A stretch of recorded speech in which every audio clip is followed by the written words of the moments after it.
ನಾವಿಲ್ಲ, ಹೆಣ್ಣು ಇಲ್ಲದ ನೀವಿಲ್ಲ, ಹೆಣ್ಣು ಇಲ್ಲದ ನಾವಿಲ್ಲ, ಹೆಣ್ಣು ಇಲ್ಲದ ನೀವಿಲ್ಲ, ಹೆಣ್ಣು ಇಲ್ಲದ ಜಗವಿಲ್ಲ. ತೊರೆದರೆ ತಮ್ಮ ತೊರೆಯದು ಪ್ರಿಯನ, ತೊರೆದರು ತಮ್ಮ ತೊರೆಯದು ಪ್ರಿಯನ. ರಾಧೆ ಪ್ರೀತಿಯ ರೀತಿ ಇದು, ರಾಧೆ ಪ್ರೀತಿಯ ರೀತಿ. ನೀವು ಯಾರಿಗಾಗಿ ಕಾಯ್ತಾ ಇದ್ರು? ಆ ಮೇಡಮ್ ಬರ್ತಾ ಇದ್ದಾರೆ, ಇನ್ಸ್ಪಿರೇಷನ್ ಮೇಡಮ್. ಪ್ಲೀಸ್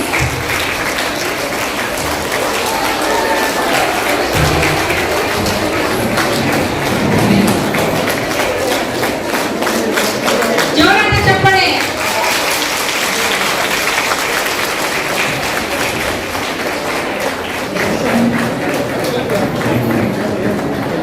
ನೀವು ಇದುವರೆಗೂ ಕಾಯ್ತಾ ಇರುವಂತಹ ಇನ್ಸ್ಪಿರೇಷನ್ ಮೇಡಮ್ ಬಂದಿದ್ದಾರೆ, ಡಾಕ್ಟರ್ ನಾಗಲಕ್ಷ್ಮಿ ಚೌಧರಿ ಅವರು. ಅವರಿಗೆ ಈ ಕಾರ್ಯಕ್ರಮಕ್ಕೆ ನಾನು ಸ್ವಾಗತವನ್ನ ಬಯಸ್ತಾ ನನ್ನ ಮಾತನ್ನ ಮುಂದುವರಿಸ್ತಾ ಇದ್ದೀನಿ. ಅತಿಥಿ ಮಹೋದಯರನ್ನು ಆಧಾರದಿಂದ ಸ್ವಾಗತಿಸಿ ಪ್ರಾಸ್ತಾವಿಕ ನುಡಿಗಳೊಂದಿಗೆ ಡಾಕ್ಟರ್ ಮಂಜುನಾಥ್ ಸರ್ ಅವರು ಕಾರ್ಯಕ್ರಮಕ್ಕೆ ನೀಡಲಿದ್ದಾರೆ ಮುನ್ನುಡಿ.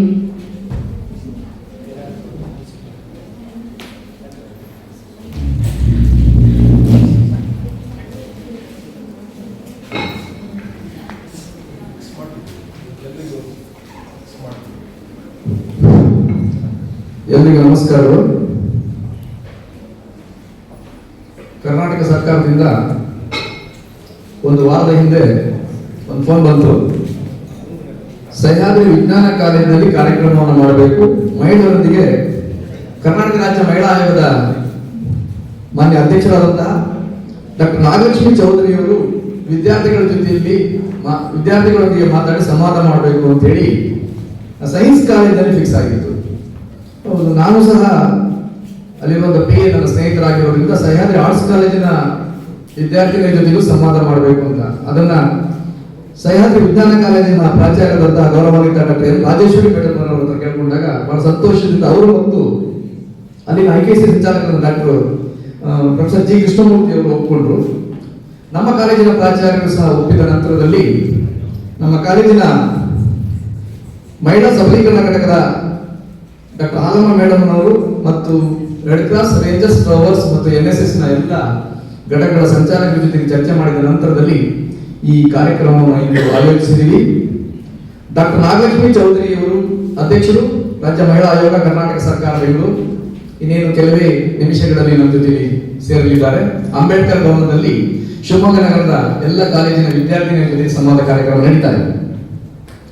ಆದರೆ ಅದಕ್ಕಿಂತ ಪೂರ್ವದಲ್ಲಿ ನನ್ನ ಹಳೆಯ ವಿದ್ಯಾರ್ಥಿನಿ ಮತ್ತು ಈಗ ಪ್ರಸ್ತುತ ಪ್ಯಾನಲ್ ಅಡ್ವೊಕೇಟ್, ಜಿಲ್ಲಾ ಅಧ್ಯಕ್ಷರು ಕರ್ನಾಟಕ ಮಹಿಳಾ ವಕೀಲರ ರಾಜ್ಯ ಒಕ್ಕೂಟ, ಜಿಲ್ಲಾ ಅಧ್ಯಕ್ಷರು APCR ಆದಂತಹ ಶ್ರೀಮತಿ ಸರೋಜಾ ಪಿ ಚಂಗಡಿ ಅವರನ್ನ ಈ ಒಂದು ಕಾರ್ಯಕ್ರಮದಲ್ಲಿ ವಿದ್ಯಾರ್ಥಿಗಳ ಕುರಿತು ಕಾನೂನು ಅರಿವು ಮೂಡಿಸುವಂತಹ ಉಪನ್ಯಾಸ ನೀಡಬೇಕು ಅಂತ ಕೇಳಿಕೊಂಡಾಗ ಬಹಳ ತುಂಬಾ ಸಂತೋಷದ ಈ ಕಾರ್ಯಕ್ರಮಕ್ಕೆ ಆಗಮಿಸಿದ್ದಾರೆ. ಅವರಿಗೆ ಸಹ್ಯಾದ್ರಿ ಕಲಾ ಕಾಲೇಜ್, ಸಹ್ಯಾದ್ರಿ ವಿಜ್ಞಾನ ಕಾಲೇಜ್, IKC ಎರಡೂ ಕಾಲೇಜುಗಳು ಮತ್ತು ಕರ್ನಾಟಕ ರಾಜ್ಯ ಮಹಿಳಾ ಆಯೋಗದ ಪರವಾಗಿ ಹೃತ್ಪೂರ್ವಕವಾದ ಸ್ವಾಗತ ಮಾಡಿಕೊಳ್ಳುತ್ತೇನೆ.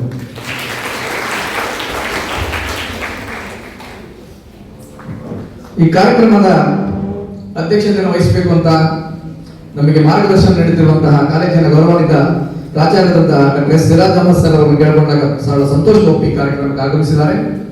ಅಧ್ಯಕ್ಷೀಯ ನುಡಿಗಳನ್ನು ಆಡಲಿದ್ದಾರೆ. ಅವರಿಗೂ ಸಹ ಈ ಕಾರ್ಯಕ್ರಮಕ್ಕೆ ಹೃತ್ಪೂರ್ವಕ ಸ್ವಾಗತವನ್ನು ಕೋರ್ತೇನೆ. ಈ ಕಾಲೇಜಿನ ಕಾರ್ಯಕ್ರಮದ ವಿಶೇಷತೆ ಅಂದ್ರೆ ಎರಡೂ ಕಾಲೇಜಿನ ಕಾರ್ಯಕ್ರಮ, ಸಹ್ಯಾದ್ರಿ ಕಲಾ ಕಾಲೇಜ್ ಮತ್ತು ಸಹ್ಯಾದ್ರಿ ವಿಜ್ಞಾನ ಕಾಲೇಜ್. ನಮ್ಮ ಸಹೋದರ ಸಂಸ್ಥೆಯಾದಂತಹ ಸಹ್ಯಾದ್ರಿ ವಿಜ್ಞಾನ ಕಾಲೇಜಿನ ಪ್ರಾಚಾರ್ಯರಾದಂತಹ ಡಾಕ್ಟರ್ ಎನ್ ರಾಜೇಶ್ವರಿ ಪ್ರಾಚಾರ್ಯರು, ಸಹ್ಯಾದ್ರಿ ವಿಜ್ಞಾನ ಕಾಲೇಜ್, ಅವರಿಗೂ ಸಹ ಈ ಕಾರ್ಯಕ್ರಮಕ್ಕೆ ಹೃತ್ಪೂರ್ವಕ ಸ್ವಾಗತವನ್ನು ಕೋರ್ತೇನೆ. ಈ ಕಾರ್ಯಕ್ರಮದಲ್ಲಿರುವಂತಹ IKC ಸಂಚಾಲಕರಾದಂತಹ ನಮ್ಮ ಸ್ನೇಹಿತರಾದಂತಹ ಡಾಕ್ಟರ್ ಮಂಜುನಾಥ್ HP ಅವರಿಗೂ ಸಹ ಹೃತ್ಪೂರ್ವಕ ಸ್ವಾಗತವನ್ನು ಕೋರ್ತೇನೆ. ಹಾಗೂ ಈ ಕಾರ್ಯಕ್ರಮದಲ್ಲಿರುವಂತಹ ನಮ್ಮ ಸಹೋದರ ಸಂಸ್ಥೆಯಾದ ಸಹ್ಯಾದ್ರಿ ವಿಜ್ಞಾನ ಕಾಲೇಜಿನ IKC ಸಂಚಾಲಕರಾದಂತಹ ಪ್ರೊಫೆಸರ್ ಜಿ ಕೃಷ್ಣಮೂರ್ತಿ ಸರ್ ಅವರಿಗೂ ಸಹ ಹೃತ್ಪೂರ್ವಕವಾದ ಸ್ವಾಗತವನ್ನು ಕೋರ್ತೇನೆ. ಈ ಕಾರ್ಯಕ್ರಮ ಬಹಳ ಅಚ್ಚುಕಟ್ಟಾಗಿ ನಡೆಯಲಿಕ್ಕೆ ಸಹಕಾರ ನೀಡುತ್ತಿರುವಂತಹ ನಮ್ಮ ಕಾಲೇಜಿನ ಡಾಕ್ಟರ್ ಆಲಮಯ್ಯ ಸಂಚಾಲಕರು, ಮಹಿಳಾ ಸಬಲೀಕರಣ ಘಟಕ, ಸಹ್ಯಾದ್ರಿ ಕಲಾ ಕಾಲೇಜ್, ಇವರಿಗೂ ಸಹ ಪೂರ್ವ ಸ್ವಾಗತವನ್ನು ಕೋರ್ತೇನೆ. ಈ ಕಾರ್ಯಕ್ರಮಕ್ಕೆ ಆಗಮಿಸಿರುವಂತಹ ನಮ್ಮ ಕಾಲೇಜಿನ red cross, rangers rovers, NCC, NSS ಮತ್ತು ಎಲ್ಲ ಘಟಕಗಳ ಸಂಚಾಲಕರಿಗೂ, ನಮ್ಮ ಕಾಲೇಜಿನ ವಿವಿಧ ವಿಭಾಗಗಳ ಮುಖ್ಯಸ್ಥರಿಗೂ ಹಾಗೂ ನನ್ನ ಕಾಲೇಜಿನ ಹಿರಿಯ ಮತ್ತು ಕಿರಿಯ ಪ್ರಾಧ್ಯಾಪಕರಿಗೂ ಹಾಗೂ ಮಾಧ್ಯಮ ಮಿತ್ರರಿಗೂ ಸಹ ಹೃತ್ಪೂರ್ವಕವಾದ ಸ್ವಾಗತವನ್ನು ಕೋರ್ತೇನೆ. ವಿಶೇಷವಾಗಿ ಸಹ್ಯಾದ್ರಿ ವಿಜ್ಞಾನ ಕಾಲೇಜ್, ಸಹ್ಯಾದ್ರಿ ಕಲಾ ಕಾಲೇಜ್ ಮತ್ತು ಸಹ್ಯಾದ್ರಿ ವಾಣಿಜ್ಯ ಕಾಲೇಜಿನ NCC, NSS, red cross, rangers rovers ಮತ್ತು ಎಲ್ಲ ಉಳಿದ ವಿದ್ಯಾರ್ಥಿಗಳು ಸಹ ಆಗಮಿಸಿದ್ದಾರೆ. ಅವರಿಗೂ ಸಹ ಪೂರ್ವಕ ಸ್ವಾಗತವನ್ನು ಕೋರ್ತಾ ಈ ಕಾರ್ಯಕ್ರಮಕ್ಕೆ ಪ್ರತ್ಯಕ್ಷವಾಗಿ ಪರೋಕ್ಷವಾಗಿ ಸಹಕಾರ ನೀಡಿದಂತೆ ನಮ್ಮ ಕಾಲೇಜಿನ ಬೋಧಕ ಮತ್ತು ಬೋಧಕೇತರ ವರ್ಗದವರಿಗೆ ಸ್ವಾಗತವನ್ನು ಕೋರ್ತಾ ನನ್ನ ಸ್ವಾಗತವನ್ನು ಮುಗಿಸ್ತೀನಿ. ಜೈ ಹಿಂದ್, ಜೈ ಭಾರತ. ನೀವು ಯಾರಿಗಾಗಿ ಕಾಯ್ತಾ ಇದ್ರು ಆ ಮೇಡಮ್ ಬರ್ತಾ ಇದ್ದಾರೆ. Inspiration madam, please.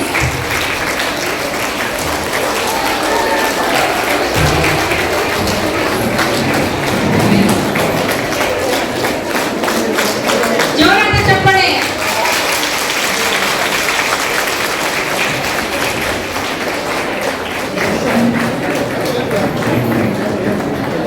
ನೀವು ಇದುವರೆಗೂ ಕಾಯ್ತಾ ಇರುವಂತಹ ಇನ್ಸ್ಪಿರೇಷನ್ ಮೇಡಮ್ ಬಂದಿದ್ದಾರೆ.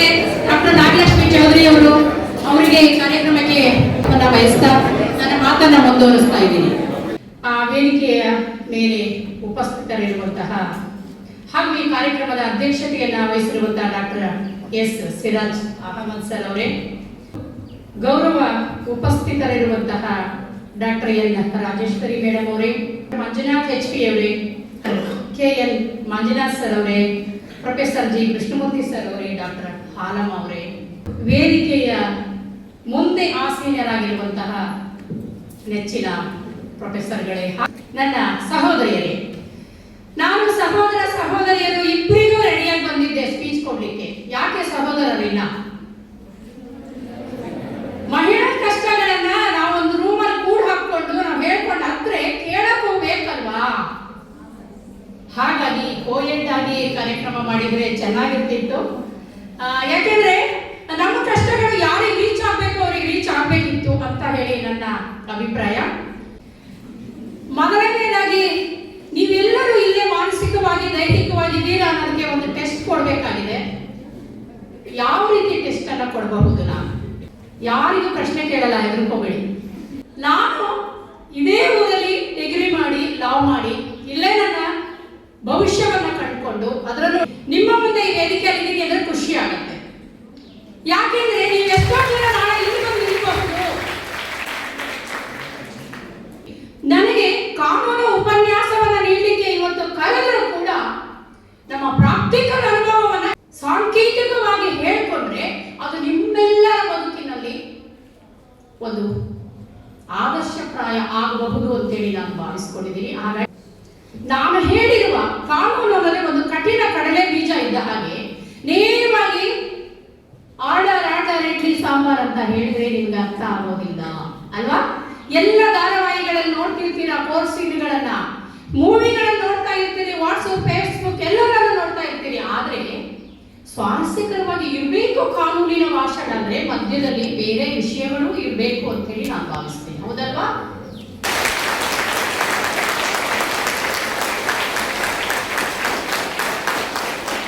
ಚಪ್ಪಾಳೆ ಹೊಡೆಯುವ ಹಿಂದಿನ ವೈಜ್ಞಾನಿಕವಾದ ಒಂದು ಸತ್ಯ ಇದೆ, ಅಲ್ಲಿಂದ ಶುರು ಮಾಡೋಣ ಅಂತ ನಾನು ಚಪ್ಪಾಳೆ ಹೊಡಿಸಿದೆ.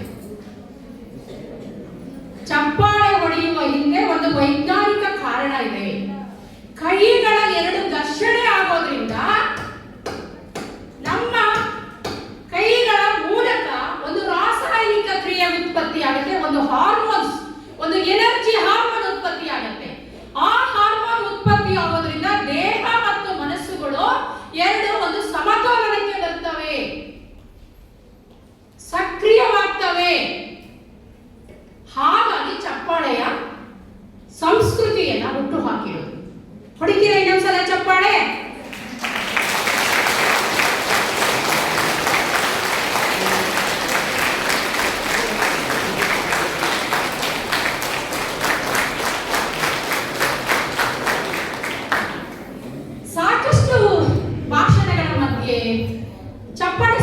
ಬಂದಿದೆ. ನಿಮಗೆಲ್ಲರಿಗೂ ಯಾರಿಗೆ ಗೊತ್ತಿತ್ತು ಇದು ವೈಜ್ಞಾನಿಕ ಸತ್ಯ ಹೇಳಿ?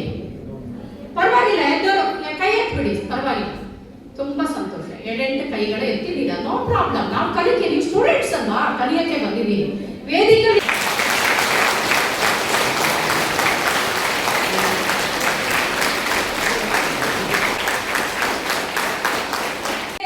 We should be A student.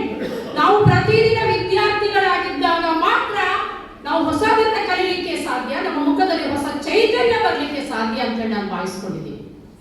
ಯಾಕಂದ್ರೆ ಒಂದ್ಸಲ ಜಾಬ್ ಸಿಕ್ತು ಅಂದ ತಕ್ಷಣ ಎಜುಕೇಶನ್ ಸ್ಟಾಪ್ ಅಂತ, ಓದೋದು ಸ್ಟಾಪ್ ಅಂತ. ಕ್ಲಾಸ್ ಅಲ್ಲಿ ಪಾಠ ಮಾಡಬೇಕು ಅಂದ್ರೆ ಒಳ್ಳೆ ಮಿಸ್ ಆಗಬೇಕು, ಒಳ್ಳೆ ಪ್ರೊಫೆಸರ್ ಆಗಬೇಕು, ಒಳ್ಳೆ ಸರ್ಗಳಾಗಬೇಕು ಅಂದ್ರೆ ಹೊಸ ವಿಚಾರಗಳಲ್ಲಿ ನಾವು ಅಪ್ಡೇಟ್ ಆಗ್ತಾ ಇರಬೇಕು. ಈವನ್ ಅಡ್ವೊಕೇಟ್ ಕೂಡ every day we should be A student. ಎಷ್ಟು ಜನ ಪ್ರತಿದಿನ ಪತ್ರಿಕೆ ಓದ್ತೀರಾ? ಎತ್ತಿ, ಧೈರ್ಯವಾಗಿ ಎತ್ತಿ. ಇವತ್ತು ಓದಿಲ್ಲ ನಾಳೆಯಿಂದ ಶುರು ಮಾಡಿ, ಕೈ ಎತ್ತಿ. ನಾನು ಒಬ್ಬಳೆ ಸ್ಟೂಡೆಂಟ್. ಹಾಗಾದ್ರೆ ನಿಮಗೆ ಇಡೀ ದಿನದ ಭಾಷಣ ಅವಶ್ಯಕತೆ ಇದೆ. ನಾನು ತುಷಾರ, ಮಯೂರ, ಕರ್ಮವೀರ ಮತ್ತೆ ಪ್ರಜಾವಾಣಿ, ಉದಯವಾಣಿ, ಸಂಯುಕ್ತ ಕರ್ನಾಟಕ ಇತ್ಯಾದಿ ಇತ್ಯಾದಿ ಪತ್ರಿಕೆಗಳನ್ನ ಓದಿರೋದ್ರಿಂದ ಚಿಕ್ಕವಳಿದ್ದಾಗ ಸರ್ಕಾರಿ ಶಾಲೆಯಲ್ಲಿ ಸೆಕೆಂಡ್ PUC ವರೆಗೆ ಓದಿರೋದ್ರಿಂದ ಇವತ್ತು ವೇದಿಕೆಯಲ್ಲಿ ಚೀಫ್ ಗೆಸ್ಟ್ ಆಗಿ ಬಂದಿದ್ದೀನಿ. ಓದ್ತೀರಾ ನಾಳೆಯಿಂದ ಪತ್ರಿಕೆ? ನೀವು ಶಾಲೆಗೆ ಹೋಗಿ 100 ಸ್ಕೋರ್ ತಗೊಂಡ್ರೆ ನಿಮಗೆ ಕೆಲಸ ಸಿಗುತ್ತೆ ಅಷ್ಟೇ. ಸ್ಕೂಲ್ ಎಜುಕೇಶನ್ ಬೇರೆ, ಹೋಮ್ ಎಜುಕೇಶನ್ ಬೇರೆ, ಸೊಸೈಟಿ ಎಜುಕೇಶನ್ ಬೇರೆ ಫ್ರೆಂಡ್ಸ್. 100 ತಗೊಂಡ್ರೆ ಓನ್ಲಿ ನಿಮ್ದು ಒಂದು ಸಿಂಗಲ್ ಕಾಲಮ್ ಅಲ್ಲಿ ನ್ಯೂಸ್ ಬರುತ್ತೆ ಅಷ್ಟೇ.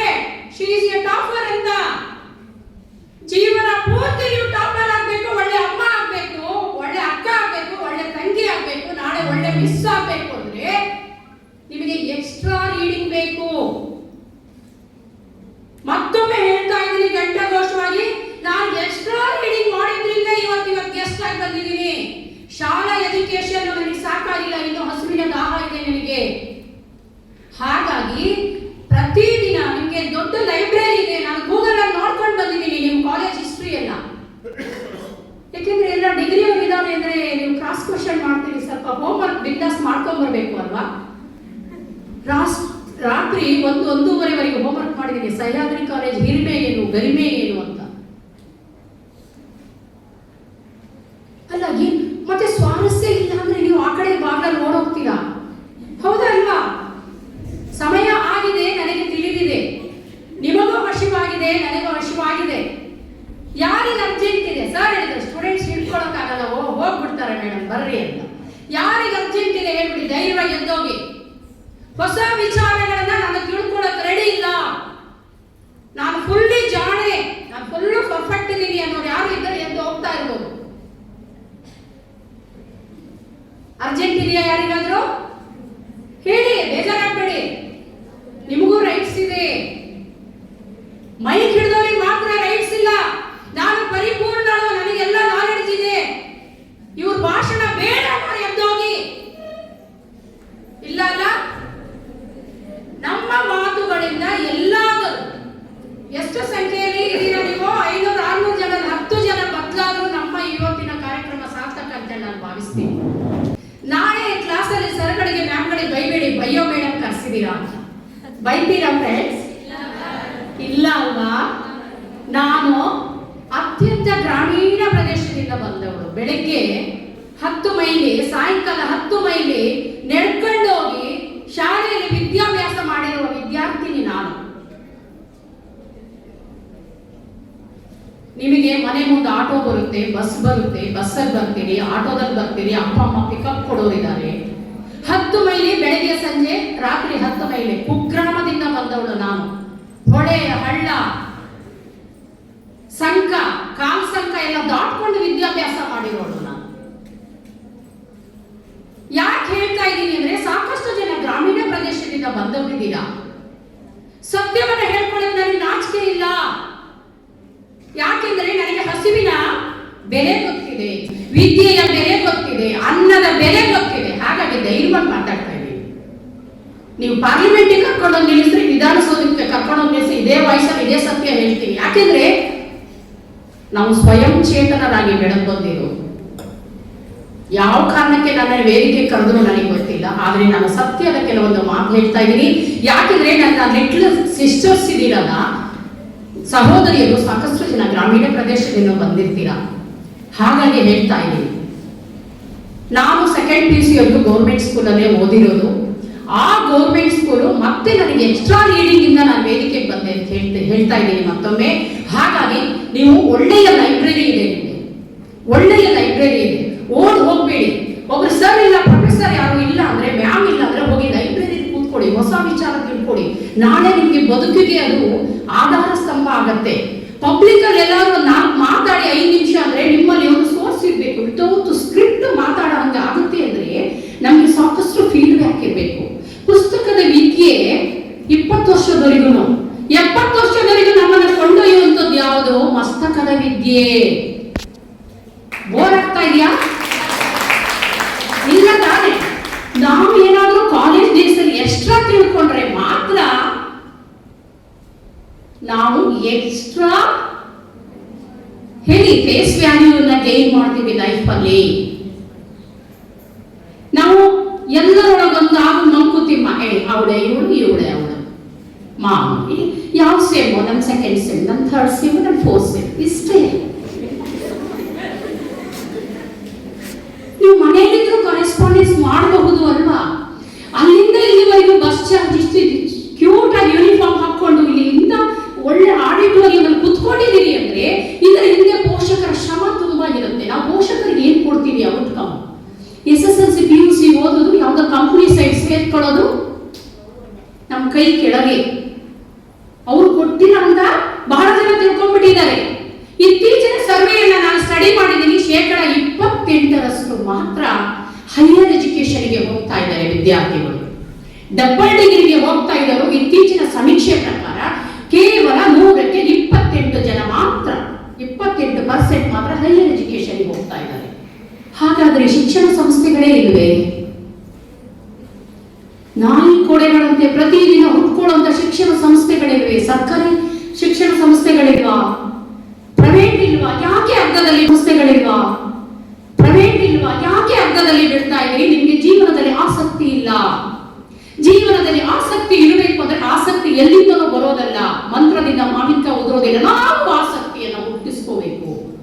ಆಸಕ್ತಿಯನ್ನು ನಾವು ಪ್ರೇರೇಪಿಸ್ಕೋಬೇಕು. ಸ್ವಯಂ ಪ್ರೇರಣೆಯಾಗಿ ನಾವು ಆಸಕ್ತಿಯನ್ನು ಹುಟ್ಟಿಸ್ಕೋಬೇಕು. ಯಾವ ಅಡುಗೆ ಮಾಡಿದ್ರು ಟೇಸ್ಟ್ ಇಲ್ಲ, ಹೋಗಮ್ಮ ರೊಟ್ಟಿ ಮಾಡಿದ್ಯಾ, ಉಪ್ಪಿಟ್ಟು ಮಾಡಿದ್ಯಾ, ಕಾಂಕ್ರೀಟ್ ಇಡ್ಲಿ ಮಾಡಿದ್ಯಾ, ಮತ್ತೊಂದು ಏನೋ ಹೇಳೋದು, ಇದೇನು ಬರೇ ಟೀಕೆ ಮಾಡೋದು. ಅಪ್ಪ ಅಮ್ಮ ಆ ಇಡ್ಲಿ ದೋಸೆ ಉಪ್ಪಿಟ್ಟು ಮಾಡ್ಬೇಕಿದ್ರೆ ಎಷ್ಟು ಬೆವರು ಸುರಿಸಿ ಎಷ್ಟು ಕಷ್ಟಪಟ್ಟು ಪ್ರಿಪೇರ್ ಮಾಡಿರ್ತಾರಲ್ವಾ.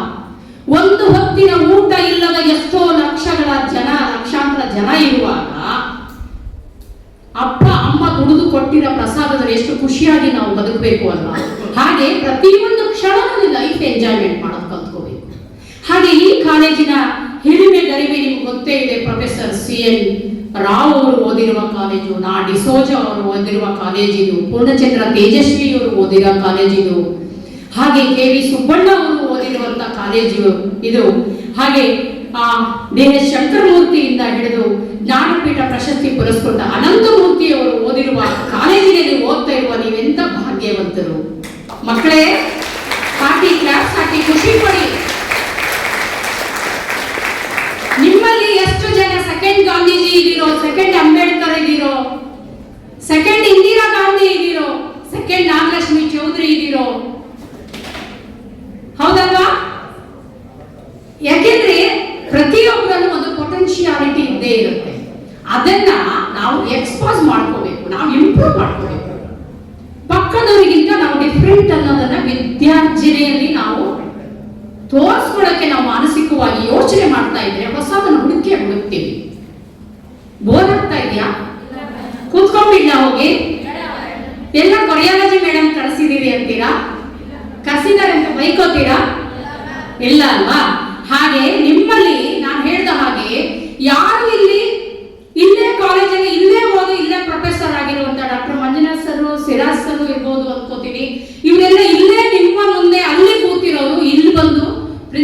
ಆಗಿದ್ದಾರೆ, ಪ್ರೊಫೆಸರ್ ಆಗಿದ್ದಾರೆ, ಶಾಲಿನಿ ಮೇಡಮ್ ಇಂದ ಹಿಡಿದು ಎಲ್ಲ ತುಂಬಾ ಜನ ಇಲ್ಲೇ ಭವಿಷ್ಯ ಕಂಡ್ಕೊಳ್ಳಿ ನಿಮ್ಮ ಹತ್ರನೂ ಸಾಧ್ಯ ಇದೆ. ಹಾಗಾಗಿ ಎವ್ರಿ ಡೇ ನೀವು ವಿದ್ಯಾವಂತರಾಗಬೇಕು, ಬುದ್ಧಿವಂತರಾಗಬೇಕು, ನೀವು ಅಚೀವ್ಮೆಂಟ್ ಮಾಡಬೇಕು ಲೈಫಲ್ಲಿ ಅನ್ನೋದನ್ನ ಇವತ್ತೇ ಪಣ ತಕ್ಕೊಂಡು ಹೋಗ್ಬೇಕು ಮನೆಗೆ.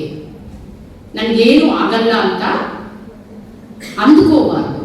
ಆಯ್ತಾ ಫ್ರೆಂಡ್ಸ್? ಓಕೆ ಆಯ್ತಾ ತಂಗಿಯರೇ? ಡಿಸೈಡ್ ಮಾಡ್ತೀರಾ? ಯಾರು ಇಲ್ಲ ಅಂದ್ರಲ್ಲ, ಹೇಳಿ, ವಾಯ್ಸ್ ಬರ್ತಾ ಇಲ್ಲ. ಖಂಡಿತವಾಗ್ಲೂ ಸಮಥಿಂಗ್ ಸ್ಪೆಷಲ್ ಪರ್ಸನಾಲಿಟಿ ಅನ್ನೋ ತರ ನೀವು ಬದುಕೋದನ್ನ ಆರ್ಟ್ ಆಫ್ ಲಿವಿಂಗ್ ಅದನ್ನು ರೂಢಿಸ್ಕೊಳ್ಳಿ ಅಂತ ಹೇಳ್ತಾ ಇದ್ದೀನಿ.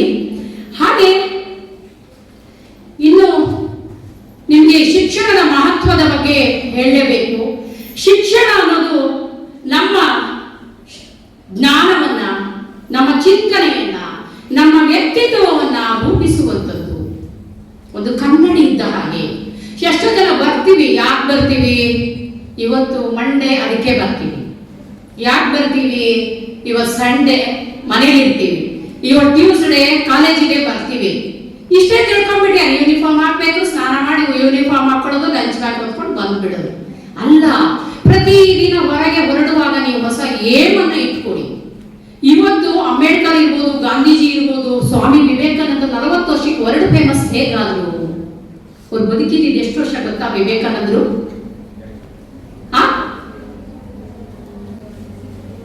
45 ವರ್ಷನೂ ಇರ್ಲಿಲ್ಲ. ಅವರೆಲ್ಲ ಹೇಗೆ ವರ್ಲ್ಡ್ ಫೇಮಸ್ ಆದ್ರು? ಪ್ರತಿದಿನನೂ ಹೊಸ ಚಿಂತನೆಗಳನ್ನ ರೂಢಿಸ್ಕೊತಾ ಇದ್ರು.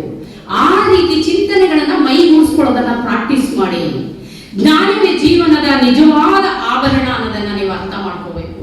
ಸುಮ್ಮನೆ ಕಾಲೇಜಿಗೆ ಎಲ್ಲರೂ ಹೋಗ್ತಾರೆ, ನಾನು ಬರ್ತೀನಿ. ಅಯ್ಯೋ 10th ಆಯ್ತಾ, ಇಲ್ಲೊಂದು ಕಾಲೇಜ್ ಹುಡ್ಕೋದು ಮನೆ ಹತ್ರದ್ದು, PUC ಆಯ್ತಾ ಡಿಗ್ರಿ ಆಯ್ತಾ ಮದುವೆ ಆಯ್ತಾ ಮಗು. ಇಷ್ಟಕ್ಕಾಗಿ ಇಷ್ಟೊಂದು ಓದ್ಬೇಕಾ ನೀವು? ಇದಕ್ಕೆ ನೀವು ಮದುವೆ ಆಗ್ಬೇಡಿ ಅಂತ ಹೇಳ್ತಾ ಇಲ್ಲ. ಅದರ ಹಿಂದಿನ ಬದುಕು, ನಿಮ್ಮ ಭವಿಷ್ಯವನ್ನ ರೂಪಿಸ್ಕೊಡಿ, ನಿಮ್ಮ ಭವಿಷ್ಯವನ್ನ ಆಲೋಚನೆ ಮಾಡ್ಕೊಡಿ, ನಿಮ್ಮ ಭವಿಷ್ಯವನ್ನ ಸೆಟಪ್ ಮಾಡಿಕೊಂಡು ನಿಮ್ಮ ಮದುವೆ ಆಗ್ಬೇಕು. ಮದುವೆ ಆದ ನಂತರ ಮಕ್ಕಳು ಸಾಕು, ಅತ್ತೆ ಮಾವ ಗಂಡ ಸಂಸಾರ, ಹಬ್ಬ ಹರಿದಿನ, ಬಂಧು ಬಳಗ, ತಲೆ ಎತ್ತಿ ನಡೆಯೋಕೆ ಆಗಲ್ಲ. ಒಳ್ಳೆ ಡ್ರೆಸ್ ಹಾಕೊಳ್ಳೋದು ಪುರ್ಸೊತ್ತಿರೋದಿಲ್ಲ ಚಿಕ್ಕ ವಯಸ್ಸಿನಲ್ಲಿ. ಆದ್ರೆ ನಾವೊಂದು ಸರ್ವೆಂಟ್ ಆಗಿ ಉಳಿದು ಬಿಡ್ತೀವಿ ಪರ್ಮನೆಂಟ್ ಆಗಿ. ಹಾಗಾಗಿ ಎಲ್ಲರೂ ಒಂದು ಉನ್ನತ ಶಿಕ್ಷಣವನ್ನ ಹೊಂದಿ ಒಳ್ಳೆ ಕೆಲಸಕ್ಕೆ ಹೋಗ್ಲಿಕ್ಕೆ ಪ್ರಯತ್ನ ಮಾಡಿ. ಇಲ್ಲಾಂದ್ರೆ ಸ್ವಂತದ್ದಾಗಿ ಸರ್ಕಾರ ಸಾಕಷ್ಟು ಇಲಾಖೆಗಳು ನಿಮಗೆ ಲೋನ್ ಅನ್ನು ಕೊಡುತ್ತೆ. ಸ್ವಂತ ಉದ್ಯಮವನ್ನ ಸ್ಟಾರ್ಟ್ ಮಾಡಿ 4 ಜನರಿಗೆ ನಾವು ಕೈ ಮೇಲಾಗಿ ಕೊಡುವಂತಹ ಒಂದು ವೃತ್ತಿಗೆ ಹೋದ ನಂತರ ನಿಮ್ಮ ಭವಿಷ್ಯವನ್ನ ಕಟ್ಕೊಡಿ ಅಂತೇಳಿ ಎಲ್ಲ ಸಹೋದರಿಯರ ಒಂದಿಗೆ ನಾನು ಇವತ್ತು ವಿನಂತಿ ಮಾಡ್ಕೋತಾ ಇದ್ದೀನಿ. ಹಾಗೆ ಜ್ಞಾನವಿಲ್ಲದ ಸಂಪತ್ತು ಮರಳಿನ ಅರಮನೆಯಂತೆ ಅಂತ ಒಂದು ಮಾತಿದೆ. ಅಂದ್ರೆ ಓದ್ತೀವಿ, ರ್ಯಾಂಕ್ ಸರ್ಟಿಫಿಕೇಟ್ ಇರುತ್ತೆ, ಸೌಂದರ್ಯ ಇರುತ್ತೆ, ಆಸ್ತಿ ಇರುತ್ತೆ, ಮನೆ ಇರುತ್ತೆ, ಅಪ್ಪ ಅಮ್ಮ ಮಾಡಿರೋದು ಬೆಳ್ಳಿ ಬಂಗಾರ ಇರುತ್ತೆ. ನಮ್ದು ಸ್ವಂತದ್ದಾದ ಒಂದು ವ್ಯಕ್ತಿತ್ವ ಇರ್ಬೇಕಲ್ವಾ ನಮ್ಗೆ? ಬೇಡವಾ? ಅಪ್ಪ ಅಮ್ಮನ ಹೆಸರು ಹೇಳ್ಕೊಂಡು ಸರ್ ಮಗಳು ಮ್ಯಾಮ್ ಮಗಳು ಅಂದ್ಕೊಂಡೆ ಜೀವನ ಮಾಡಕ್ಕಾಗತ್ತಾ? ನಾಳೆ ನಮ್ಮ ಮಕ್ಕಳು ನಮ್ಮ ಹೆಸರು ಹೇಳ್ಕೊಂಡು ಬದುಕಬೇಕು ಅಲ್ವಾ? ಹಲೋ, ಹಶ್ಮಂತ ಇದೆ, ಮಾತಾಡ್ತಾ ಇಲ್ಲ ನೀವು. ನಿಮ್ ಎನರ್ಜಿ ತೋರಿಸಿ ಇನ್ನೊಂದ್ಸಲ. ಕ್ಲಾಪ್ಸ್.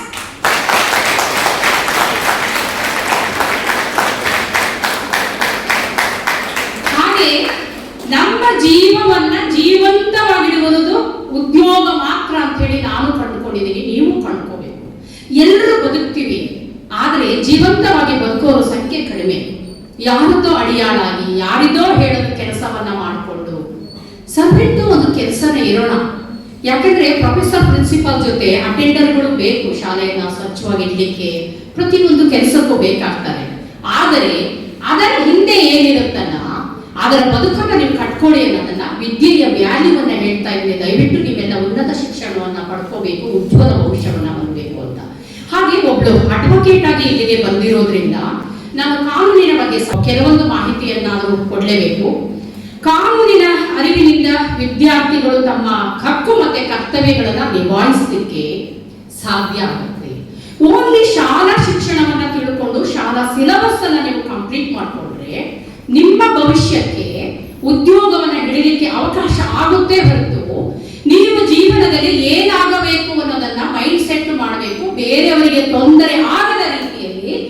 ನಾವು ಬದುಕುವುದನ್ನ ಕಲಿಯಬೇಕು ಅಂದ್ರೆ ಕಾನೂನಿನ ಅರಿವು ಬೇಕು. ನಾವು ಕಾನೂನಿನ ಅರಿವು ಮದುವೆ ಆದ ಮೇಲೆ ತಿಳ್ಕೊಳ್ಳೋದಲ್ಲ. ಶಿಕ್ಷಣದ ಜೊತೆಗೆ ಕಾನೂನಿನ ಅರಿವು ಇದ್ದರೆ what is good, what is bad ಅನ್ನೋ ಒಂದು ನಾಲೆಡ್ಜ್ ಇತ್ತು ಅಂದ್ರೆ ನಾವು ಹುಷಾರಾಗಿ ಲೈಫ್ ಅನ್ನ ಶೇಪ್ ಮಾಡ್ಕೋತೀವಿ, ನಮ್ಮ ಭವಿಷ್ಯವನ್ನ, ನಮ್ಮ ಫ್ಯೂಚರ್ ಅನ್ನ ಶೇಪ್ ಮಾಡ್ಕೋತೀವಿ.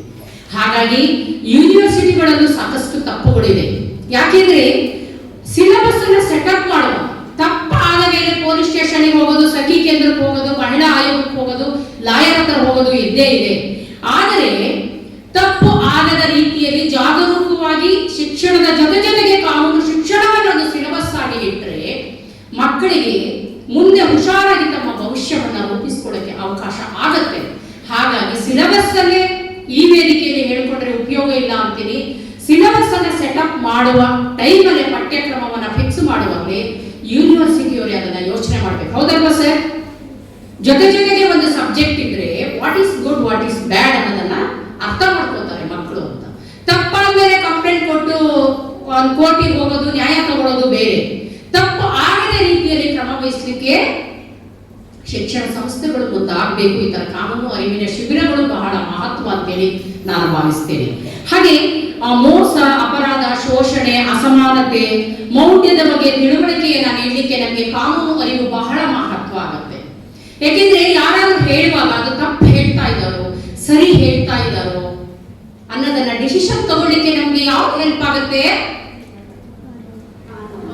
ಕಾನೂನು ಗೊತ್ತಿದ್ರೆ ಮಾತ್ರ. ಇಲ್ಲ ಅಂದ್ರೆ ಸರಳ ಹೇಳಿರೋದು ಸರಿ, ಸುಶೀಲ ಹೇಳಿರೋದು ಸರಿ, ಪ್ರಕೃತಿ ಹೇಳಿರೋದು ಸರಿ, ಹೌದಲ್ವಾ ಹೌದಲ್ಲ ಅಂದ್ಬಿಡ್ತೀವಿ. ಅವ್ರು ಹೇಳ ತಪ್ಪು ಅಂತ ಕಂಡುಹಿಡಿಯೋ ಬುದ್ಧಿವಂತಿಕೆ ನಮ್ಗೆ ಬರಬೇಕು ಅಂದ್ರೆ ನಮ್ಗೆ ನಮ್ಮಲ್ಲಿ ಇರ್ಬೇಕು ಅರಿವು. ಹೌದಲ್ಲ? ಅವಳೊಬ್ಳೆ ಎಸ್ಸಂದಿದ್ದು. ಬೋರ್ ಆಗ್ತಾ ಇದ್ರೆ ಹೇಳ್ಬಿಡಿ, ನಿಲ್ಸ್ಬಿಡ್ತೀನಿ. ನೀವು ಬೋರ್ ಮಾಡಿ ನಂದು ಗಂಟಲು ಶೋಷಣೆ ಮಾಡಿ ವೇಸ್ಟ್ ಆಗೋದು ಬೇಡ ಸಮಯ ಅಲ್ವಾ? ಯಾರಿಗೆ ಬೋರ್ ಆಗ್ತಾ ಇದೆ?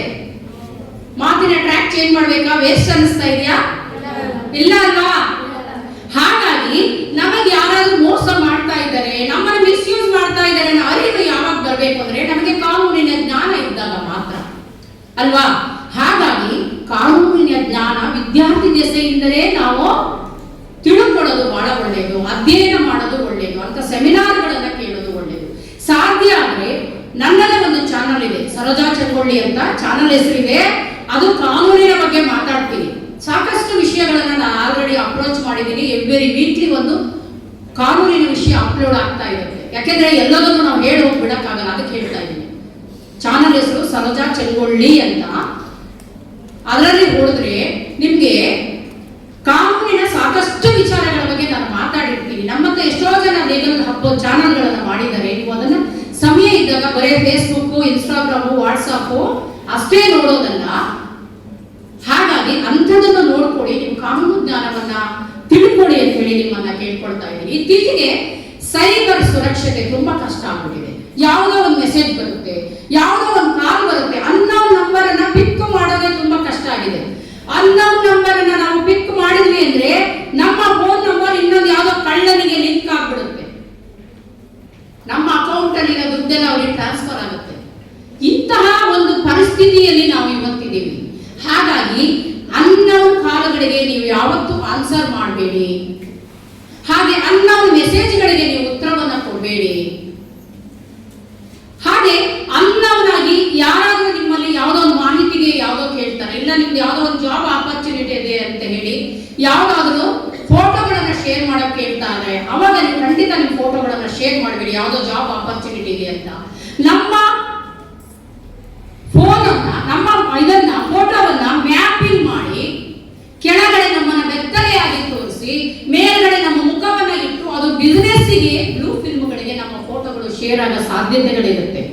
ಹಾಗಾಗಿ ತಾವು ಹುಷಾರಾಗಿ ನಿಮ್ಮ ಫೋಟೋಗಳನ್ನ ಮೀಡಿಯಾಗಳಿಗೆ ಅಪ್ಲೋಡ್ ಮಾಡುವಾಗ ಸಾಕಷ್ಟು ಎಚ್ಚರಿಕೆಯನ್ನು ವಹಿಸಬೇಕು, ಜಾಗ್ರತೆಯನ್ನು ವಹಿಸಬೇಕು ಅಂತ ಹೇಳಿ ನಾನು ಕೇಳ್ಕೊಳ್ತಾ ಇದ್ದೀನಿ.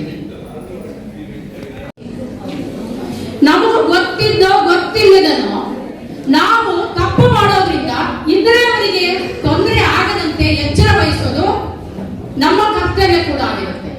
ಉದಾಹರಣೆ, ಸಂಜೆ ಅಪ್ಪ ಅಮ್ಮ ಗಾಡಿ ತಂದು ನಿಲ್ಸಿರ್ತಾರೆ, DL ಇರೋದಿಲ್ಲ, ಇನ್ಶೂರೆನ್ಸ್ ಇರೋದಿಲ್ಲ, ಮಿನಿಮಮ್ ಬಿಲೋ 18 ಆಗಿರುತ್ತೆ, ಗಾಡಿಯನ್ನು ತಗೊಂಡು ಹೋಗ್ತೀರಿ, ನೀವು ಎಲ್ಲೋ ಆಕ್ಸಿಡೆಂಟ್ ಮಾಡ್ಕೋತೀರಿ, ಎದುರುಗಡೆ ಬರೋರಿಗೂ ಆಕ್ಸಿಡೆಂಟ್ ಮಾಡ್ತೀರಾ. ಆ ಸಂದರ್ಭದಲ್ಲಿ ಎದುರುಗಡೆ ಇರೋ ಪುಣ್ಯಾತ್ಮರಿಗೂ ತೊಂದರೆ, ಹಾಗೆ ನಮಗೂ ತೊಂದರೆ ಆಗುತ್ತೆ. ಈ ರೀತಿ ಪ್ರತಿ ಒಂದು ಹೆಜ್ಜೆಯನ್ನು ಇಡುವಾಗ ನೀವು ಸಾಕಷ್ಟು ಎಚ್ಚರಿಕೆಯಿಂದ ಕಾನೂನಿನ ಜ್ಞಾನವನ್ನ ತಿಳ್ಕೊಂಡು ವಿದ್ಯಾಭ್ಯಾಸವನ್ನ ಮಾಡಿದ್ರೆ ಉತ್ತಮ ಪ್ರಜೆಗಳಾಗಬಹುದು. ಒಬ್ಬ ವಕೀಲರಾಗಿ ನಿಮಗೆ ಮಹತ್ವವಾದ ಒಂದು ಫೋಕ್ಸೋ ಕಾನೂನಿನ ಬಗ್ಗೆ 2 ಲೈನ್ ಅನ್ನ ಹೇಳಲೇಬೇಕಾಗುತ್ತೆ. ಫೋಕ್ಸೋ ಅಂದ್ರೆ ಬಿಲೋ 18 ಏಜ್ ಇರುವಂತಹ 18 ವರ್ಷದ ಒಳಗಿರುವಂತಹ ಹುಡುಗ ಇರಬಹುದು, ಹುಡುಗಿ ಇರಬಹುದು, ಅವರ ಮೇಲೆ ಆಗುವಂತಹ ಲೈಂಗಿಕ ದೌರ್ಜನ್ಯ ಫೋಕ್ಸೋ ಆಕ್ಟಿನ ಅಂಡರ್ ನಲ್ಲಿ ಬರುತ್ತೆ. ಇಲ್ಲಪ್ಪ ನಾವೆಲ್ಲ ಡಿಗ್ರಿ ಓದ್ತಾ ಇದೀವಿ, ನಮಗೆ 18 ಇಯರ್ಸ್ ಆಗ್ಬಿಟ್ಟಿದೆ, ನಾವು ತಪ್ಪು ಮಾಡಬಹುದಾ? ಯಾರಾದ್ರೂ ಈ ಪ್ರಶ್ನೆ ಇದೆಯಾ? ಕೈ ಎತ್ತಿ ಬಿಡಿ. ಬಿಲೋ 18 ಇಯರ್ಸ್ ನವರು ಮಾತ್ರ ಫೋಕ್ಸೋ ಕಾಯ್ದೆ ಅಂಡರ್ ನಲ್ಲಿ ಅಪರಾಧಿಗಳಾಗ್ತಾರೆ. ಹಾಗಾಗಿ ನಮ್ಗೆ 18 ಇಯರ್ಸ್ ಆಗ್ಬಿಟ್ಟಿದೆ, ನಾವು ಡಿಗ್ರಿ ಸ್ಟೂಡೆಂಟ್ಸ್, ನಾವು ತಪ್ಪು ಮಾಡಬಹುದಾ ಅನ್ನೋರು ಯಾರಾದ್ರೂ ಪ್ರಶ್ನೆ ಇದ್ರೆ ಕೈ ಎತ್ತಿ ಬಿಡಿ. ಇಲ್ಲ ಅಲ್ವಾ? ಹಾಗೆ ವಯೋಮಾನ ಯಾವುದೇ ಇರಬಹುದು, ಈ ಒಂದು ಕಾನೂನಿಗೆ ಅಳವಡಿಸಿರುವಂತಹ ನಿಬಂಧನೆ 18 ವರ್ಷ ಇದೆ ವಿನಃ, ಆದ್ರೆ 18 ವರ್ಷ ಆದವರು ನಾವು ತಪ್ಪನ್ನ ಮಾಡಬೇಕು ಲೈಂಗಿಕ ದೌರ್ಜನ್ಯದ ವಿಚಾರವಾಗಿ ಅಂತ ಅಲ್ಲ. 18 ವರ್ಷ ಮೇಲ್ಪಟ್ಟವನು ಲೈಂಗಿಕ ದೌರ್ಜನ್ಯಕ್ಕೆ ಕಾರಣರಾದವರಿಗೂ ಕೂಡ ಬೇರೆ ಬೇರೆ ಕಾನೂನುಗಳಲ್ಲಿ ಶಿಕ್ಷೆಯನ್ನು ಬರೆಯಲಾಗಿದೆ. ಹಾಗಾಗಿ ತಪ್ಪುಗಳನ್ನ ಮಾಡದೆ, ತಪ್ಪುಗಳನ್ನ ಮಾಡೋದು ಸಹಜ. ಚಿಕ್ಕ ವಯಸ್ಸಿನಲ್ಲಿ ತಪ್ಪು ಮಾಡಿರುವುದು ತಪ್ಪು ಅಂತ ನಮ್ಮ ಅರಿವಿಗೆ ಬಂದಾಗ ಅದನ್ನ ತಿದ್ದುಕೊಂಡು ಉತ್ತಮ ಭವಿಷ್ಯವನ್ನ ನೀವು ಹೊಂದಿ, ಶಿಕ್ಷಣದ ಜೊತೆಗೆ ಕಾನೂನಿನ ಅರಿವನ್ನ ಹೊಂದಿ ಉಜ್ವಲ ಭವಿಷ್ಯವನ್ನ ನೀವೆಲ್ಲರೂ ಹೊಂದಿ. ಹಾಗೆ ಹೆಸರಂತ ನಾನು ಆಗ್ಲೇ ಹೇಳಿದ ಹಾಗೆ ಜಗತ್ತು ಕಂಡಂತ ಅಪ್ರತಿಮ ವಿಜ್ಞಾನಿ ಯುವ ರಾವ್ ಓದಿರುವ ಕಾಲೇಜು ಇದು, KV ಸುಬ್ಬಣ್ಣ ಓದಿರುವ ಕಾಲೇಜಿದು, ಪೂರ್ಣಚಂದ್ರ ತೇಜಸ್ವಿಯವರು ಓದಿರುವ ಕಾಲೇಜಿದು.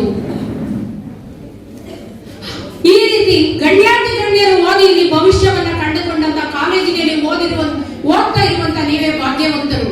ಅಂತಹ ಅಪ್ರತಿಮ ಪ್ರತಿಭೆಗಳನ್ನ ನೀವು ಒಂದು ರೋಲ್ ಮಾಡೆಲ್ ಆಗಿ ತಗೊಂಡು ನಿಮ್ಮ ಉಜ್ವಲ ಭವಿಷ್ಯವನ್ನ ರೂಪಿಸಿಕೊಡಿ ಅಂತೇಳಿ.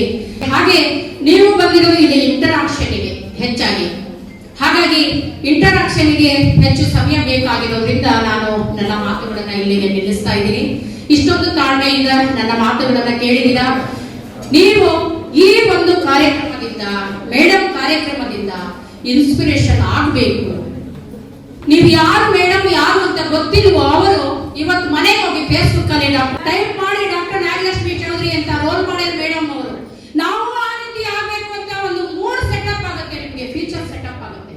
ಆ ರೀತಿ ಭವಿಷ್ಯವನ್ನ ನೀವು ರೂಪಿಸ್ಕೊಡಿ ಉದಾತ್ತ ವ್ಯಕ್ತಿಗಳಾಗಿ ಅಂತ ಹೇಳ್ತಾ ನನ್ನ ಮಾತುಗಳನ್ನ ಮುಗಿಸ್ತಾ ಇದ್ದೀನಿ. Thank you for all.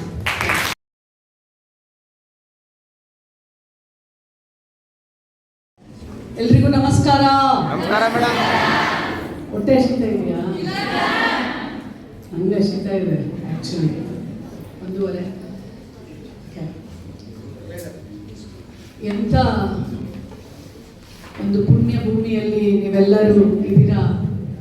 Shivamogga ಜಿಲ್ಲೆ ಶೈಕ್ಷಣಿಕವಾಗಿ, ಸಾಮಾಜಿಕವಾಗಿ, ರಾಜಕೀಯವಾಗಿ, ಆರ್ಥಿಕವಾಗಿ, ಕೃಷಿಕವಾಗಿ ಎಲ್ಲದರಲ್ಲೂ ಮುಂದೆ ಇದೆಯವ ನಿಮ್ಮ ಜಿಲ್ಲೆ.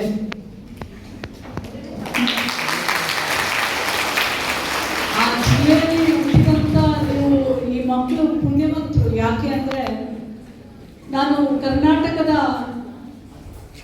ಮುಕ್ಕಾಲು ಭಾಗ ಎಲ್ಲ ಜಿಲ್ಲೆಗಳನ್ನ ಕವರ್ ಮಾಡಿಬಿಟ್ಟಿದ್ದೀನಿ. ಎಲ್ಲಿಂದ ಬದಲಾವಣೆಯನ್ನ ನೋಡಿದೆ ಅಂತ ನಿಮ್ಗೆ ಹೇಳಕ್ ಇಷ್ಟಪಡ್ತೀನಿ. ನಾನು ಸ್ಟೇಷನ್ ಅಲ್ಲಿ ಬಂದು ಪ್ಲಾಟ್ಫಾರ್ಮ್ ಅಲ್ಲಿ ನಿಂತ್ಕೊಂಡು ಟ್ರೈನ್ ಹತ್ತಬೇಕಾದ್ರೆ, ನಾವು ಉತ್ತರ ಕರ್ನಾಟಕ ಟ್ರೈನ್ ಹತ್ತಬೇಕಾದ್ರೆ ಏನ್ ಡಿಫ್ರೆನ್ಸು, ಶಿವಮೊಗ್ಗ ಟ್ರೈನ್ ಹತ್ತಬೇಕಾದ್ರೆ ಏನ್ ಡಿಫ್ರೆನ್ಸು ಅಂತ ನೀನು ಅಲ್ಲೇ ನಿಂತ್ಕೊಂಡು ಪ್ಲಾಟ್ಫಾರ್ಮ್ ಅಲ್ಲಿ ಗೊತ್ತಾಗುತ್ತೆ ನಿಮಗೆ. ನಮ್ಮ ಉತ್ತರ ಕರ್ನಾಟಕದ ಮಹಿಳೆಯರು, ಮಕ್ಕಳು ಜನರಲ್ ಹೋಗಿಗೆ ಕಿತ್ತಾಡ್ಕೊಂಡು ಒಬ್ರಿಗೊಬ್ರನ್ನ ಒತ್ತರಿಸ್ಕೊಂಡು ನುಗ್ಲಲ್ಲಿ ಹೋಗಿ ಸೀಟ್ ಹಿಡಿತಾ ಇರ್ತಾರೆ.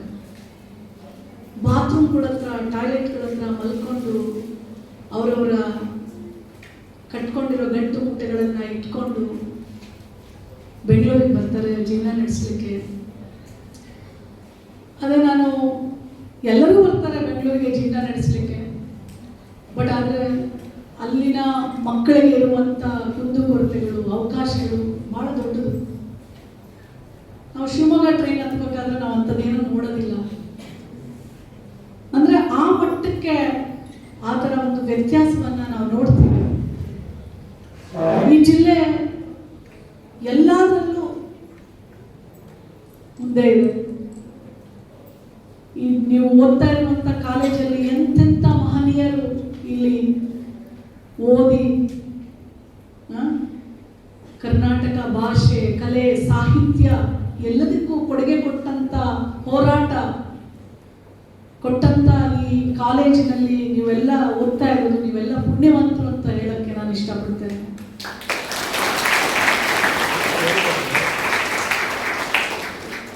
ಸಹ್ಯಾದ್ರಿ ಸಹ್ಯಾದ್ರಿ ನಾವು ಬರೀ ಹಾಡಲ್ಲಿ ಕೇಳೋದು.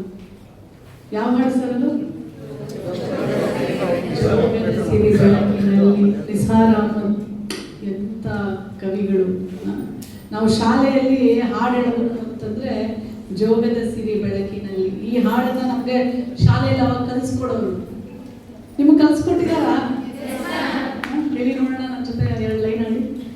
ಜೋಗದ ಸಿರಿ ಬೆಳಕಿನಲ್ಲಿ, ತುಂಗೆಯತನೆ ಬಳುಕಿನಲ್ಲಿ, ಸಹ್ಯಾದ್ರಿಯ ಲೋಹದಲ್ಲಿ, ಉತ್ತುಂಗದ ಕಿರುಕಿನಲ್ಲಿ, ನಿತ್ಯ ಹರಿದ್ವರ್ಣವನದ ತೇಗ ಗಂಧ ತರುಗಳಲ್ಲಿ, ನಿತ್ಯೋತ್ಸವ ತಾಯಿ ನಿತ್ಯೋತ್ಸವ, ನಿನಗೆ ನಿತ್ಯೋತ್ಸವ ತಾಯಿ ನಿತ್ಯೋತ್ಸವ.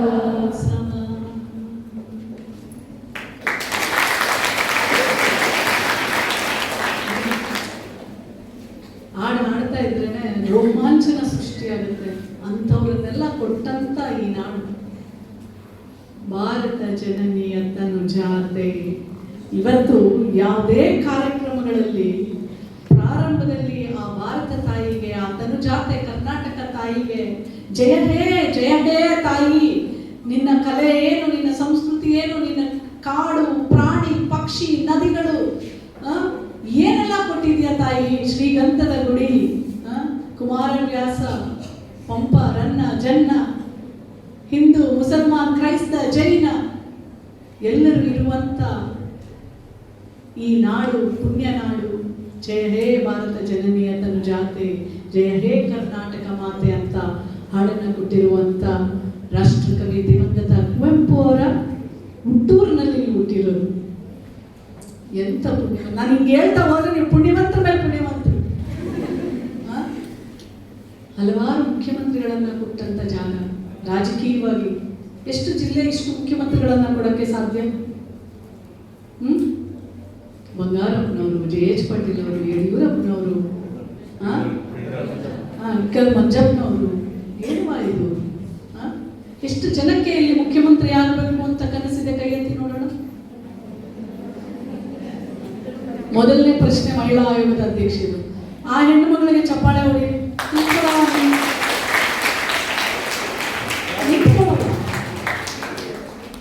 ಅಟ್ಲೀಸ್ಟ್ ನೀನು ಕೈ ಎತ್ತಿದ್ಯಾ, ನಾನು ಈ ರಾಜ್ಯದ ಒಂದಿನ ಮುಖ್ಯಮಂತ್ರಿ ಆಗ್ತೀನಿ ಅಂತ ಕನಸು ಕಂಡಿದ್ದೀನಿ ಅಂತ ನೀನು ಒಂದು ಕನಸಿನ ಆಧಾರವಾಗಿ ನೀನು ಕೈ ಎತ್ತಿದ್ಯಾ, ಅದಕ್ಕೆ ನಿನಗೊಂದು ಸಲಾಂ.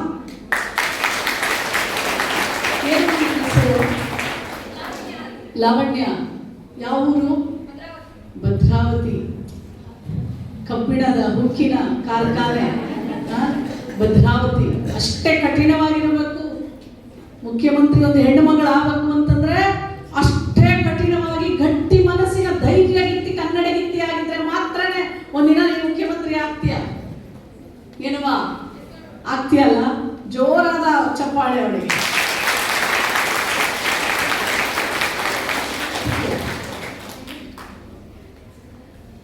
ನಾನು ಇದಕ್ಕೆ ಮುಂಚೆ ಇನ್ನೊಂದು ಕಾಲೇಜಿನ ಮಕ್ಕಳನ್ನೆಲ್ಲ ಮಾತಾಡಿಸಿ ಬಂದೆ. ಯಾರವ ಇಲ್ಲಿ ಮುಖ್ಯಮಂತ್ರಿ ಆದ್ರೆ ಒಬ್ರೂ ಕೈ ಎತ್ತಲಿಲ್ಲ. ಅದಕ್ಕೆ ಮೈಕ್ ಕೊಟ್ವಿ. ಅವ್ರು ಹೇಳಿರೋ ಮಾತುಗಳನ್ನ ಕೇಳ್ಬಿಟ್ರೆ ಎಷ್ಟು ಬೇಜಾರಾಗುತ್ತೆ ಅಂದ್ರೆ, ಯಾಕೆ ನಾನು ರಾಜಕಾರಣಕ್ಕೆ ಬರಲ್ಲ ಅಂತ ಹೇಳ್ತಾ ಇದ್ರು ಅವರು. ಯಾಕೆ ಅಂತ ಕೇಳಿದ್ರೆ ಒಬ್ರು ಹೇಳ್ತಾರೆ, ಮೇಡಮ್ ನಮ್ಮ ಮನೇಲಿ ಹೇಳ್ತಾರೆ ಹೆಣ್ಮಕ್ಳು ರಾಜಕಾರಣಕ್ಕೆ ಹೋದ್ರೆ ಸುರಕ್ಷಿತವಾಗಿರೋದಿಲ್ಲ. ತುಂಬ ಕಷ್ಟ, ಅದಕ್ಕೆ ಅದು ಬೇಡ. ಇನ್ನೊಂದು ಹೆಣ್ಮಕ್ಳು ಹೇಳಿದ್ಲು, ರಾಜಕಾರಣಕ್ಕೆ ಬರೋರೆಲ್ಲ ದುಡ್ಡು ಮಾಡಕ್ಕೆ ಬರ್ತಾರೆ. ಇನ್ನೊಬ್ಳು ಹೇಳಿದ್ಲು, ರಾಜಕಾರಣಕ್ಕೆ ಬರೋರೆಲ್ಲ ಭ್ರಷ್ಟಾಚಾರರು. ನೋಡುವ, ಬಟ್ ಒಂದು ನೀವು ತಿಳ್ಕೋಬೇಕು, ರಾಜಕಾರಣಕ್ಕೆ ಬರೋರೆಲ್ಲ ಭ್ರಷ್ಟಾಚಾರಿಗಳಲ್ಲ. ಎಷ್ಟೋ ಒಳ್ಳೆಯವರಿಂದ ಇದೆ ಈ ರಾಜ್ಯ ಇವತ್ತು ಇಷ್ಟು ಚೆನ್ನಾಗಿರಕ್ಕೆ ಕಾರಣ. ಒಳ್ಳೆಯವರು, ಹೋರಾಟಗಾರರು ಈ ರಾಜ್ಯವನ್ನ ಕಟ್ಟಿದ್ದಾರೆ.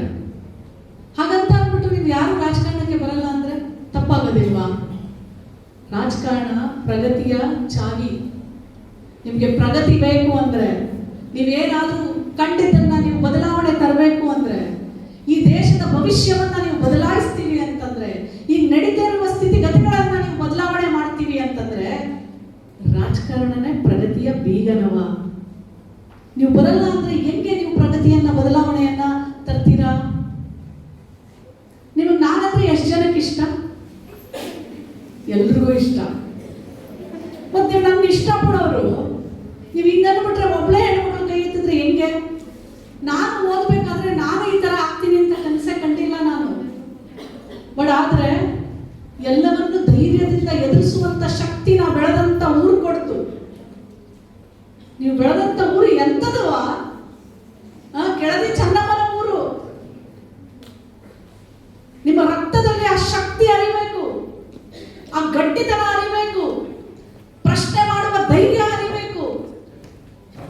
ಎಲ್ಲ ಅನ್ಯಾಯ ನಡೆದ್ರೆ ಧ್ವನಿ ಎತ್ತುವಂತ ಒಂದು ಧ್ವನಿಯಾಗಬೇಕು ನೀವು. ಇಲ್ಲದೆ ಹೋದ್ರೆ ನೀವು ನನ್ನನ್ನು ಇಷ್ಟಪಡೋರು, ನೀವು ಮುಖ್ಯಮಂತ್ರಿ ಆಗುವ ಕನಸು ಕಾಣಲ್ಲ ಅಂದ್ರೆ ಹೆಂಗವ? ಮುಖ್ಯಮಂತ್ರಿನೇ ಆಗ್ಬೇಕಂತೇನಿಲ್ಲ, ಶಾಸಕರಾಗ್ರಿ, ಗ್ರಾಮ ಪಂಚಾಯತ್ ಸದಸ್ಯರಾಗ್ರಿ, ಜಿಲ್ಲಾ ಪಂಚಾಯತ್ ಅಧ್ಯಕ್ಷರಾಗ್ರಿ, ಮಹಾನಗರ ಪಾಲಿಕೆ ಸದಸ್ಯರಾಗ್ರಿ. ಬದಲಾವಣೆ ತರಬೇಕು ಅಂತಂದ್ರೆ ಹೆಣ್ಣು ಮಕ್ಕಳು, ಮಹಿಳೆಯರು ಸಕ್ರಿಯವಾಗಿ ಏನರಲ್ಲಿ ಪಾಲ್ಗೊಳ್ಬೇಕು? ಎಕ್ಸಾಕ್ಟ್ಲಿ. ಆ ಹೆಣ್ಣನ್ನ 4 ಗೋಡೆಗಳಿಗೆ ಬಂಧನ ಮಾಡಿ ನೀನ್ ಇಲ್ಲೇ ಇರಬೇಕು, ನಿನ್ ಕೆಲಸ ಬರೀ ಮಕ್ಕಳೇ ಇರೋದು, ಮನೆಯಲ್ಲಿ ನಮ್ ಸೇವೆ ಮಾಡೋದು ಅಂತ ಹಲವಾರು ಶತಮಾನಗಳಿಂದ ಒಳಗಡೆ ಇಟ್ಟಿದ್ರು. ಸರಸ್ವತಿ ಬರೀ ಗಂಡಸ ಮಕ್ಕಳಿಗೆ, ಹೆಣ್ಣು ಮಕ್ಳು ಕಿವಿಗೆ ಹೋಗ್ಬಿಟ್ರೆ ಹೆಣ್ಣು ಮಕ್ಳು ಕಿವಿಗೂ ಸೀಸಾ ಬಿಡೋರು ಕಾಯಿಸ್ಬಿಟ್ಟು.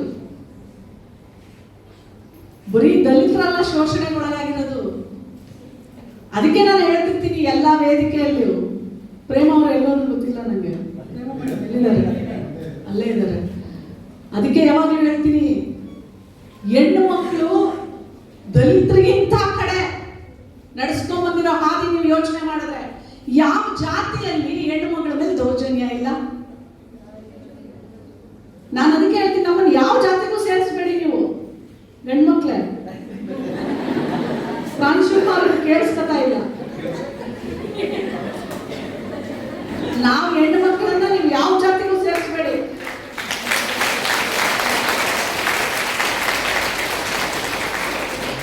ನಮ್ಮ ಜಾತಿ ಬರೀ ಹೆಣ್ಣು ಅಷ್ಟೇ. ಎಲ್ಲೋದ್ರು ಇವಳು ಹೆಣ್ಣು. ನಾನು ಅದಕ್ಕೆ ಹೇಳ್ತೀನಿ, ಯಾವ ಧರ್ಮದಲ್ಲಿ ತಗೊಳ್ಳಿ, ಯಾವ ಜಾತಿಯಲ್ಲಿ ತಗೊಳ್ಳಿ, ಬ್ರಾಹ್ಮಣರ ಹೆಣ್ಣು ಮಕ್ಕಳು ಮಂತ್ರೋಪದೇಶ ಹೇಳ್ಕೊಡ್ತಾರ. ಏನಂದ್ರೆ ಅವಳ ಅಶುದ್ಧಳಂತೆ, ಅವಳ ಅಶುದ್ಧಳು, ಒಳಗೆ ಇಂದ್ರಿಯಗಳನ್ನ ಕಂಟ್ರೋಲ್ ಮಾಡುವಂತ ಮಂತ್ರ ಉಪದೇಶ ಮಾಡೋದಿಲ್ಲ, ಹಾಗಾಗಿ ಅವಳ ಅಶುದ್ಧಳು.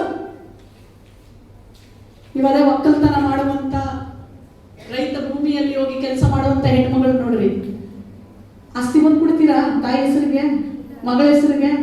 ಇಲ್ಲ. ಪಾಪ ಅವಳು ಹೋಗ್ಬಿಟ್ಟು 24 ಗಂಟೆ ಭೂಮಿ ಮೇಲೆ ಕಷ್ಟ ಪಡ್ತಾಳೆ, ಕೂಲಿ ಮಾಡ್ತಾಳೆ, ಆದ್ರೆ ಅವಳ ಹೆಸರಿಗೆ ಆಸ್ತಿ ಬರ್ಕೊಡಲ್ಲ ನೀವು. ಎಲ್ಲ ಗಂಡ್ಮಕ್ಳ ಹೆಸರಲ್ಲೇ ಆಸ್ತಿ ಇರ್ಬೇಕು. ಅದು ಪ್ಲಾನ್ ಮಾಡ್ತಾರೆ, ಪ್ಲಾನ್ ಬಿ ಇದ್ದಾಗ ಮಾತ್ರ ಹೆಂಡತಿ ಹೆಸರಲ್ಲಿ ಮಾಡ್ತಾರೆ, ಅದರ್ವೈಸ್ ಯಾರು ಮಾಡೋದಿಲ್ಲ. ಸೊ ಹಾಗಿದ್ರೆ ನಾವು ಎಲ್ಲಿದ್ದೀವಿ? ಮುಸಲ್ಮಾನ ಹೆಣ್ಮಕ್ಳು ತಗೊಳ್ರಿ, ಮೌಲ್ವಿಗಳಾಗಕ್ಕೆ ಸಾಧ್ಯನಾ? ಕ್ರೈಸ್ತರು ಹೆಣ್ಮಕ್ಳನ್ನ ತಗೊಳ್ರಿ, ಫಾದರ್ ಮಾತ್ರ ಗಂಡಸ ಮಗ. ಎಲ್ರಿ, ಯಾವ ಧರ್ಮದಲ್ಲಿ ಯಾವ ಜಾತಿಯಲ್ಲಿ ನೀವು ಹೆಣ್ಮಕ್ಳಿಗೆ ಸಮಾನತೆ ಕೊಟ್ಟಿದ್ದೀರಾ? ಇವ್ರು ಯಾರು ಕೊಡೋದಿಲ್ಲ.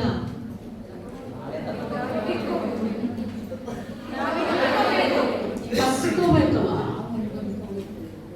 ಕಿತ್ತೂರು ರಾಣಿ ಚೆನ್ನಮ್ಮ ಹುಟ್ಟಿದಂತ ಮಣ್ಣಲ್ಲಿ ಹುಟ್ಟಿದೀವಿ ನಾವು ಅಂತ ಬ್ರಿಟಿಷರಿಗೆ ಕೇರ್ ಮಾಡಲಿಲ್ಲ.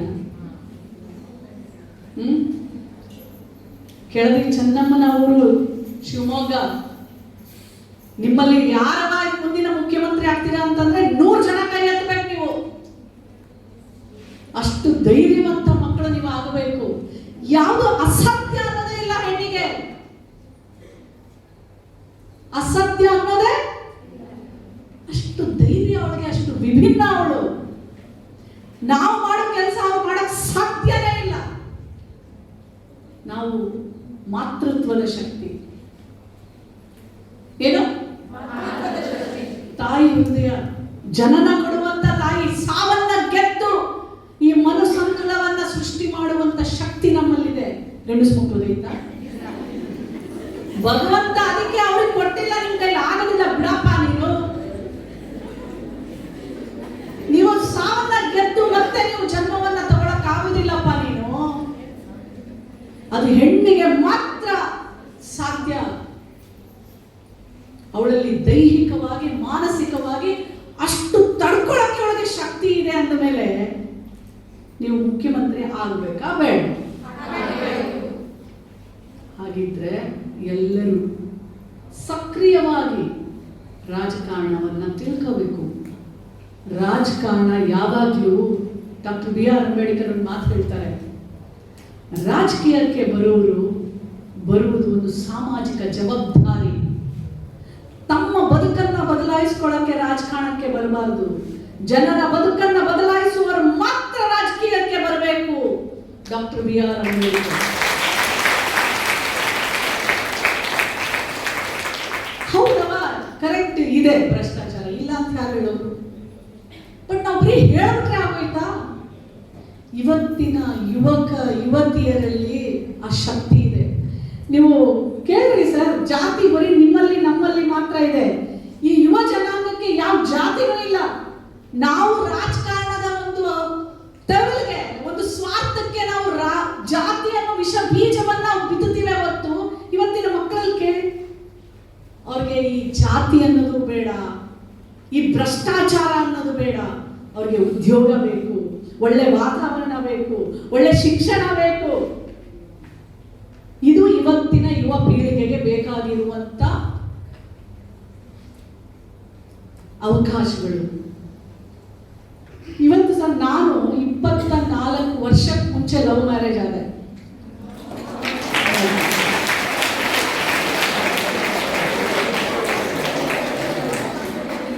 ಅದನ್ನ ಹೇಳ್ತೀನಿ ಕೇಳ್ರಿ. ಫಸ್ಟ್ 3 ವರ್ಷ ತಗೊಂಡೆ ನಾನು ನಮ್ಮ ಅಪ್ಪ ಅಮ್ಮನ ಕನ್ವಿನ್ಸ್ ಮಾಡಕ್ಕೆ. ನಾನು ಮಾಸ್ಟರ್ಸ್ ಮಾಡಬೇಕಾದ್ರೆ ನನ್ನ ಜೊತೆಯಲ್ಲಿ ಓದುವಂತ ಒಬ್ರು ಡಾಕ್ಟರ್ನ, ಕಲಬುರಗಿಯವರು, ಗುಲ್ಬರ್ಗದವರು, ಅದಕ್ಕೆ ಚೌಧರಿ ಅಂತ ನನ್ನ ಹೆಸರಿಗೆ ಸರ್ನೇಮ್ ಅಟ್ಯಾಚ್ ಆಗಿದೆ. ನಾವು ಬೆಂಗಳೂರಿನವ್ರಿಗೆ ನಮ್ಗೆ ಸರ್ನೇಮ್ ಇರೋದಿಲ್ಲ. ನಮ್ಮ ತಂದೆ ಹೆಸರು ಕೃಷ್ಣಪ್ಪ, ಸೊ ಇನಿಷಿಯಲ್ ಇರುತ್ತೆ ಅಷ್ಟೇ, ನಾಗಲಕ್ಷ್ಮಿ ಕೆ ಅಷ್ಟೇ. ಅದು ಅವರನ್ನ ಮದುವೆ ಆದ್ಮೇಲೆ ಅವ್ರು ರಮೇಶ್ ಕುಮಾರ್ ಚೌಧರಿ ಅಂತ, ಸೊ ಹಾಗಾಗಿ ಚೌಧರಿ ಅನ್ನೋ ಹೆಸರು ಆ್ಯಡ್ ಆಯಿತು ನನಗೆ. ಆದರೆ ಅವತ್ತಿನ ಕಾಲಕ್ಕೆ ಜಾತಿಯ ಬಿಟ್ಟು ಇನ್ನೊಂದು ಮದುವೆ ಮಾಡ್ಕೋಬೇಕು ಅಂದ್ರೆ ಏನೋ ದೊಡ್ಡ ಒಂದು ಅಪರಾಧ. 3 ವರ್ಷ ಕನ್ವಿನ್ಸ್ ಮಾಡಿ, ನಮ್ಮ ತಂದೆ ಬಹಳ ಹೇಳ್ತಾರಲ್ಲ, ಬಹಳ ಬ್ರಾಡ್ ಮೈಂಡ್ ಅವರಿಗೆ. ನಮ್ಮ ಅಪ್ಪ ಇದ್ದಿದ್ದಕ್ಕೆ ನಾನು ಮದುವೆ ಆದೆ, ಅಂತರ್ಜಾತಿ ವಿವಾಹ ಇದ್ದಿದ್ರೆ ಬಹಳ ಕಷ್ಟ ಆಗ್ತಿತ್ತು. ಬಟ್ ಸರ್, ಇವತ್ತು ತಂದೆ ತಾಯಿ ಯಾವ ಜಾತಿಯವ್ರನ್ನ ಮದುವೆ ಮಾಡ್ಕೋತೀಯ ಅಂತ ಕೇಳೋದಿಲ್ಲ. ಆದ್ರೆ ಒಳ್ಳೆ ಹುಡುಗ ಅವನು. ಇವತ್ತು ಆ ಲೆವೆಲ್ಗೆ ಬಂದ್ಬಿಟ್ಟಿದೀವಿ ನಾವು. ಇವತ್ತು ಎಷ್ಟು ಮದುವೆಗೆ ಹೋಗ್ತೀನಿ ನಾನು, 100 ಜನದಲ್ಲಿ 75 ಜನ ಲವ್ ಮ್ಯಾರೇಜ್.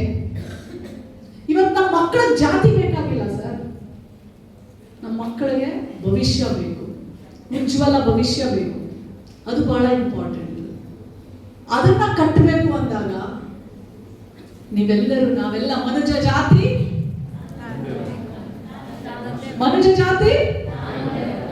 ಅದನ್ನ ಯಾರು ಹೇಳಿರೋದು? ಕುವೆಂಪು ಅವ್ರು ಏನ್ ಹೇಳಿದ್ದಾರೆ?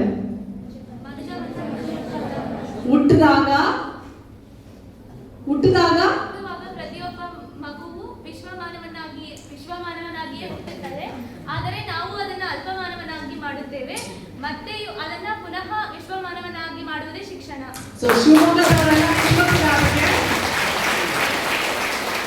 ಇಡೀ ಶಿವಮೊಗ್ಗ ಅಲ್ಲ, ಇಡೀ ಕರ್ನಾಟಕ ಕನ್ನಡ ನಾಡಿನ ಮಕ್ಕಳು ಇದನ್ನ ಪಾಲಿಸ್ಬೇಕು. ಹುಟ್ಟೋ ಮಗುಗೆ ನೀನು ಯಾವ ಜಾತಿ ಯಾವ ಧರ್ಮ ಅಂತ ಗೊತ್ತಿರುತ್ತಾ? ಹುಟ್ಟಿದಾಗ ಎಲ್ಲರಂಗೆ ಅವನು ವಿಶ್ವಮಾನವನಾಗಿ ಹುಟ್ಟುತ್ತಾನೆ, ವಿಶ್ವಮಾನವಳಾಗಿ ಹುಟ್ಟುತ್ತಾಳೆ ಅವಳು. ಬೆಳೀತಾ ಬೆಳೀತಾ ನಾವು ಹೇಳೋದು, ನೀನ್ ನನ್ನ ಜಾತಿ, ನೀನ್ ನನ್ನ ಧರ್ಮ, ಅಲ್ಪ ಮಾನವನಾಗಿ ಮಾಡಿರ್ತೇವೆ. ಇವತ್ತು ಬೇಕಾಗಿರೋದು ಕುವೆಂಪು ಅವರ ಪರಿಕಲ್ಪನೆ, ವಿಶ್ವಮಾನವನ ಪರಿಕಲ್ಪನೆ. ನಾವೆಲ್ಲ ಒಂದೇ ಅಂತ ನಾವು ಇದ್ದಾಗ ಮಾತ್ರನೇ ನಾವು ಖಂಡಿತವಾಗಿ ಉಜ್ವಲ ಕರ್ನಾಟಕವನ್ನ, ಕನ್ನಡ ನಾಡನ್ನ ನೋಡಕ್ಕೆ ಸಾಧ್ಯ. ಮಾಡ್ತೀರಲ್ವಾ? ಮಾಡ್ತೀರಾ? ಈಗ ಜೀವನವನ್ನ ಗೆಲ್ಲಬೇಕು ಅಂತಂದ್ರೆ ಯಾವಾಗಲೂ ಮಿತ್ರರು ಇರಬೇಕು, ಆದ್ರೆ ಮಿತ್ರರಿಗಿಂತ ಶತ್ರುಗಳು ಇರ್ಬೇಕಂತೆ. ಅಂತೆ ನೋಡಿ. ನನ್ನಂತೂ ಪ್ರತಿದಿನ ಯಾರು ಒಬ್ರು ಯಾರು ಎಲ್ಲೇ ತಪ್ಪಾಗಿರ್ಲಿ ಅವ್ರ ಜೊತೆ ನಂದೊಂದು ಫೋಟೋ ಹಾಕ್ತಾರೆ. ಬಟ್ ಮಾಡ್ಲಿ, ನೋ ಪ್ರಾಬ್ಲಮ್. ಆಯೋಗದ ಅಧ್ಯಕ್ಷೆಯ ಸ್ಥಾನ ಜಡ್ಜ್ ಸ್ಥಾನ, ಅದು ನ್ಯಾಯದ ಪರ. ಸೊ ತಂಗಿ ಯಾಕೆ ಹೋಗ್ತಿದ್ದೇವ? ಯಾರು ಕೂತ್ಕೊ. ಸರಿ, ಟೀಚರ್ ದಿನವ ನಾನು 22 ವರ್ಷ I work as A teacher. I was an assistant, ನಾನು ಪ್ರೊಫೆಸರ್ ಆಗಿ, ಹೆಡ್ ಆಫ್ ದ ಡಿಪಾರ್ಟ್ಮೆಂಟ್ ಆಗಿ, ವೈಸ್ ಪ್ರಿನ್ಸಿಪಲ್ ಆಗಿ ಕೆಲಸ ಮಾಡಿದ್ದೀನಿ. ನನಗೆ ಶಿಕ್ಷಕಿ ಅನ್ನೋದೇ ಬಹಳ ಇಷ್ಟ. ಎಲ್ಲದಕ್ಕಿಂತ ಬಹಳ ಖುಷಿ ಕೊಟ್ಟಂತ ವೃತ್ತಿ ಟೀಚರ್ ಧರ್ಮ, ಶಿಕ್ಷಕಿಯ ಧರ್ಮ. ನನಗೆ ಮಕ್ಕಳು ಸ್ವಲ್ಪ ಸ್ಟ್ರಿಕ್ಟ್ ಆಗಿ ಹೇಳ್ತೀನಿ ಅಷ್ಟೇ, ಬಟ್ ಆದ್ರೆ ತಾಯಿಯನ್ನು ಪ್ರೀತಿ ಮಾಡ್ತೀನಿ. 3 ಸಲ ನಾನು ಕನ್ಸಿಕ್ಯೂಟಿವ್ ಆಗಿ ಬೆಸ್ಟ್ ಟೀಚರ್ ಅವಾರ್ಡ್ ತಗೊಂಡಿದ್ದೀನಿ ನಮ್ಮ ಮಕ್ಕಳಿಗೆ. ಬದುಕು ಅನ್ನೋದು ಯಾವ ಯೂನಿವರ್ಸಿಟಿನೂ ಹೇಳ್ಕೊಡಲ್ಲ, ಅಂಥದನ್ನೆಲ್ಲ ನಿಮ್ಗೆ ಹೇಳ್ಕೊಡುತ್ತೆ. ಅವಮಾನ, ಸೋಲು, ಹಸಿವು, ಅಪಮಾನ ಎಲ್ಲವೂ ನಿಮ್ಗೆ ಹೇಳ್ಕೊಡುತ್ತೆ. ಇದನ್ನು ಹೇಗೆ ನೀವು ಗೆಲ್ಲಬೇಕು ಅನ್ನೋದು ಬಹಳ ಇಂಪಾರ್ಟೆಂಟ್. ಇವತ್ತು ಮುಖ್ಯವಾಗಿ ನಿಮ್ಮ ಜೊತೆ ಮಾತಾಡಬೇಕಾಗಿರೋದು ಸೈಬರ್ ಕ್ರೈಮ್. ಎಷ್ಟು ಜನದ ಹತ್ರ ಮೊಬೈಲ್ ಇದೆ? ಎಲ್ಲರ ಹತ್ರ ಇದೆ. ಎಷ್ಟು ಗಂಟೆಗಳ ಕಾಲ ಮೊಬೈಲ್ ಮೇಲೆ ಟೈಮ್ ಸ್ಪೆಂಡ್ ಮಾಡ್ತೀವಿ? ತುಂಬಾ. ಟೈಮ್ ಹೋಗೋದೇ ಗೊತ್ತಾಗಲ್ಲ. ಮೊಬೈಲ್ ಹಿಡ್ಕೊಂಡಾಗ ಟೈಮ್ ಹೋಗೋದು ಗೊತ್ತಾಗಲ್ಲ. ಪುಸ್ತಕ ಹಿಡ್ಕೊಂಡ್ರೆ ಒಳ್ಳೇದು. ನಮ್ಮ ಕಾಲಕ್ಕೆ ನಾನು ಓದ್ಬೇಕಾದ್ರೆ ಮೊಬೈಲ್ ಇರಲಿಲ್ಲ. ಅಲ್ಲಿ ನಾನು PG ಮಾಡ್ಬೇಕಾದ್ರೆ ಬಂದಿತ್ತು ಅವಾಗ, ಬಟ್ ಸಖತ್ ಕಾಸ್ಟ್ಲಿ. ಮಾತಾಡೋದು ಎಲ್ಲ ದುಡ್ಡು ಹಾಕಕ್ಕಾಗ್ತಿರ್ಲಿಲ್ಲ ನಮ್ಗೆ. ಅವಾಗ ಪ್ರಾರಂಭ ಆಗಿತ್ತು. ಈಗ ಅನ್ಸುತ್ತೆ ಒಳ್ಳೇದಾಯ್ತು. ಎಂತೆಂಥವ್ರು ಆಗಿದ್ದಾರೆ ಪ್ರಪಂಚದಲ್ಲಿ. ಯಾರು ಅವತ್ತಿನ ಮೊಬೈಲ್ ಇಟ್ಕೊಂಡು ಯಾರು ಓದಲಿಲ್ಲ. ಪುಸ್ತಕಗಳ ಭಂಡಾರಗಳನ್ನ, ಪೇಪರ್ಗಳನ್ನ ನಾವು ಸಾಮಾಜಿಕವಾಗಿ ಏನು ಹೊರಗಡೆ ನಾವು ನೋಡ್ತೀವಿ, ಅದರಿಂದ ಮನುಷ್ಯರಾಗಿರೋದು, ಅದರಿಂದ ಮುಂದೆ ಬಂದಿರೋದು. ಯಾರನ್ನಾದ್ರೂ ಕೇಳಿ, ನಿಮಗೆ ಓದು ಅಷ್ಟೊಂದು ಇಂಪಾರ್ಟೆಂಟ್, ಶಿಕ್ಷಣ ಅನ್ನೋದು ಅಷ್ಟು ಇಂಪಾರ್ಟೆಂಟ್. ಡಾಕ್ಟರ್ BR ಅಂಬೇಡ್ಕರ್ ಒಂದು ಮಾತು ಹೇಳ್ತಾರೆ, ಶಿಕ್ಷಣ ಹುಲಿ ಹಾಲಿನಂತೆ. ಆ ಹಾಲನ್ನ ಕುಡಿದವರು ಹಿಂಗರ್ಜಿಸ್ತಾರೆ. ಯಾರಾದ್ರು ಹಾಲನ್ನ ಕುಡಿದವರು ಗರ್ಜಿಸಲೇಬೇಕು. ಅಂದ್ರೆ ಈ ಮಾತಿಗೆ ಯಾವಾಗಲೂ ನಾನು ಹೇಳ್ತೀನಿ, ನಮ್ಮೂರು ಮಾರೇನಹಳ್ಳಿ, ಒಂದು ಹಳ್ಳಿ. ಅಲ್ಲಿ ಹೆಂಗೆ ಅಂತಂದ್ರೆ, ಋತುಮತಿ ಆದ್ಮೇಲೆ ಒಂದು 2-3 ವರ್ಷ ಅಷ್ಟೇ ಒಂದು ಒಳ್ಳೆ ವರ ನೋಡಿ ಮದುವೆ ಮಾಡಿಬಿಡ್ತಿದ್ರು. ನನಗೀಗ 51 ವರ್ಷ. ನಾನು 38-39 ವರ್ಷಗಳ ಹಿಂದೆ ಋತುಮತಿ ಆದಾಗ ನಮ್ಮ ಮನೆಯಲ್ಲಿ ಗಂಡು ಪ್ರಾರಂಭ ನೋಡಕ್ಕೆ 2 ನಮ್ಮ ಅತ್ತೆದೇರ ಮಕ್ಕಳಿದ್ರು. ಅವರೊಬ್ರು ಬಂದು ಕೇಳೋರು ನಮ್ಮ ಅಪ್ಪನ ಕೃಷ್ಣ ನಿನ್ನ ಮಗಳನ್ನ ಕೊಡುವ ಅಂತ. ಈ ಕಡೆ ನಮ್ಮ ಅಮ್ಮನಿಗೆ ತಮ್ಮ ಇದ್ದ, ಆ ಕಡೆ ಇರೋರೆಲ್ಲ ಅಮ್ಮ ನಮ್ಮ ಅಮ್ಮನಿಗೆ ನಿಮ್ಮ ಮಗಳನ್ನ ನಮ್ಮ ಅಜ್ಜಿ ನಮ್ಮ ಮಾವದಿರೆಲ್ಲ ಮಾಡ್ಕೋಬೇಕು ಅಂತ. ಬಟ್ ಆದರೆ ನಮ್ಮ ತಂದೆ ಹೇಳೋರು, ನನ್ನ ಮಗಳು ಓದಬೇಕು, ನನ್ನ ಮಗಳು ಅವಳ ಕಾಲ ಮೇಲೆ ಅವಳು ನಿಂತ್ಕೋಬೇಕು, ಯಾರ ಹತ್ರ ಕೈ ಚಾಚಿ ದುಡ್ಡು ಬೇಡಬಾರ್ದು, ಅವಳು ಎಲ್ಲಿಂದ ಓದ್ತಾಳೆ ಅಲ್ಲಿಂದ ಓದಿಸ್ತೀನಿ ಅಂತ ಹೇಳಿದ್ರು. ನನ್ನ ಹಾರ ರೆಕ್ಕೆಗೆ ಹಗ್ಗ ಕಟ್ಟಲಿಲ್ಲ, ನನ್ನನ್ನು ಹಾರಕ್ಕೆ ಬಿಟ್ಟರು. ಆ ಇಡೀ ಊರಲ್ಲಿ ಮೊದಲನೇ ವಿದ್ಯಾವಂತೆಯಾದ, ಮೊದಲನೇ ಡಾಕ್ಟರ್ ಆದರೆ ನೋಡಿ, ಆ ಶಿಕ್ಷಣ ಇವತ್ತು ಮಹಿಳಾ ಆಯೋಗದ ಅಧ್ಯಕ್ಷರಾಗಿದ್ದಾರೆ.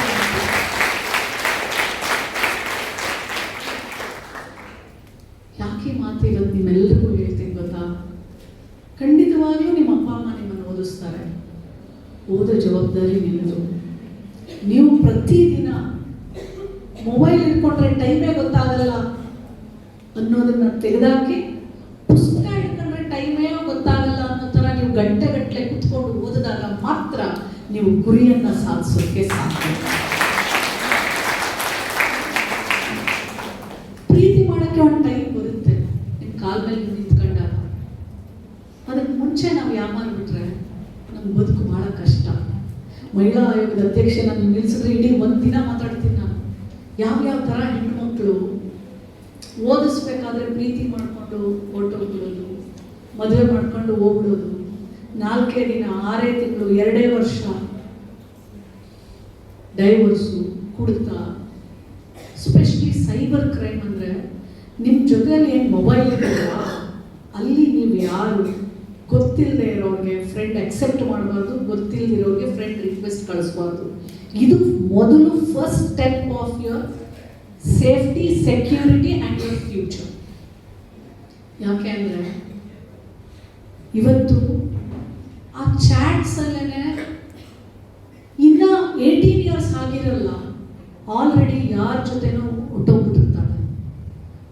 ತಪ್ಪು ಅಂತ ನಾನು ಹೇಳಲ್ಲ, ಬಟ್ ಆದರೆ ಹೋದ್ಮೇಲೆ ಏನಾಗುತ್ತೆ ಅನ್ನೋದು ನೀವು ತಿಳ್ಕೋಬೇಕು. ಎಲ್ಲೋ ಮಾರಾಟ ಆಗಿರ್ತಾಳೆ. ಇದು ಸತ್ಯದ ಘಟನೆಗಳು. ಫೇಸ್ಬುಕ್ಕಲ್ಲಿ ಯಾರು ಹುಡುಗ ಅಂತ ನೋಡ್ತಾ ಇರ್ತಾಳೆ, ಅವನನ್ನ ಒಂದಿನೂ ಮೀಟ್ ಆಗಿರಲ್ಲ ಅವಳು. ರಿಜಿಸ್ಟರ್ ಆಫೀಸಲ್ಲಿ ಅವನ ಮುಖನೇ ಬೇರೆ ಇರುತ್ತೆ. ಅವಳನ್ನ ಹುಡ್ಕೊಂಡು ಹೋಗಿರೋ ತಾಯಿ ಬೇರೆ ರಾಜ್ಯಕ್ಕೆ ಹೋದ್ರೆ ತೋರಿಸೋ ಹುಡುಗನ್ನೇ ಬೇರೆ. ಬರ್ತೀನಮ್ಮ ನನ್ನ ಜೊತೆ ಅಂದ್ರೆ ಬರಲ್ಲ ಅಂತಾಳೆ. ಆ ಥರ ಅವಳಿಗೆ ಡ್ರಗ್ಸು, ಒಂಥರ ಇಲ್ಯೂಷನ್ ಜಗತ್ತಿಗೆ ಕರ್ಕೊಂಡು ಹೋಗ್ಬಿಟ್ಟಿರ್ತಾರೆ ಅವಳನ್ನ. ಮತ್ತೆ ಮದುವೆ ಆಗ್ತೀನಿ ಅಂತ ಕರ್ಕೊಂಡು ಹೋಗ್ತಾನಲ್ಲ ಒಬ್ಬ, ಅವ್ನು ನೋಡೇ ಇರಲ್ಲ ಇವಳು.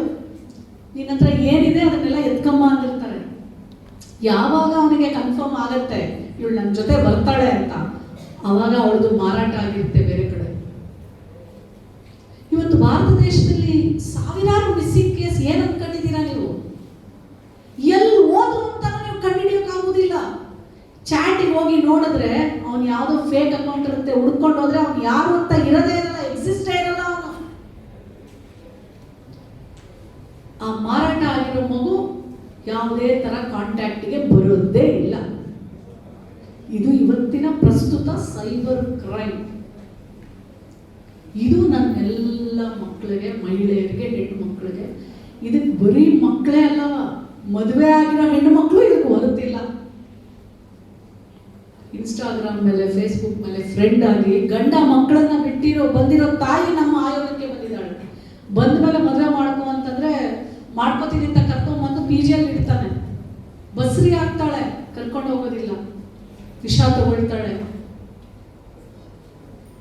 ಈ ತರ ನೂರಾರು ನಾನು ನಿಮಗೆ ಹೇಳ್ಬೋದು. ಇವತ್ತು ಏನು ಕಂಡೆದ್ರೆ ನಡೆಯುತ್ತಲ್ಲ, ಅದಕ್ಕಿಂತ ಸಾವಿರಾರು ಪಟ್ಟು ಹೆಚ್ಚು ಮೊಬೈಲ್ ಮೇಲೆ ನಡೀತಾ ಇರೋ ಕ್ರೈಮ್ ಅದು ಮಹಿಳೆಯರ ಮೇಲೇನೆ ಮುಕ್ಕಾಲು ಭಾಗ. ಯಾಕಂದ್ರೆ ನಾವೆಲ್ಲ ಭಾವನಾತ್ಮಕ ಜೀವಿಗಳು, ಬೇಗ ಸೋತೋಗ್ತೀವಿ ನಾವು ಭಾವನೆಗಳಿಗೆ. ಭಾವನೆ ನಮ್ದು ಎಷ್ಟು ಶಕ್ತಿನೋ ಅಷ್ಟೇ ನಮ್ಮ ವೀಕ್ನೆಸ್ಸು ಸಹ. So you need to be very, very, very careful when are you using mobile. So ಇವತ್ತು ಇದು ನನಗೆ ನನ್ನ ಮಕ್ಕಳು ಮಾಡಬೇಕಾಗಿರೋದು. ಮತ್ತೆ ನೀವು ತಿಳ್ಕೊಬೇಕಾಗಿರೋದು ಕಾನೂನುಗಳು. ಯಾವ ಕಾನೂನುಗಳನ್ನು ನೀವು ತಿಳ್ಕೋಬೇಕು? ಫಸ್ಟ್, ಸೈಬರ್ ಕ್ರೈಮಲ್ಲಿ ನಿಮಗೆ ಯಾರಾದರೂ ಬ್ಲ್ಯಾಕ್ ಮೇಲ್ ಮಾಡಕ್ ಶುರು ಮಾಡ್ತಾರೆ, ನೀವು ಮಾಡಬೇಕಾಗಿರೋದು ಫಸ್ಟ್ ಏನು?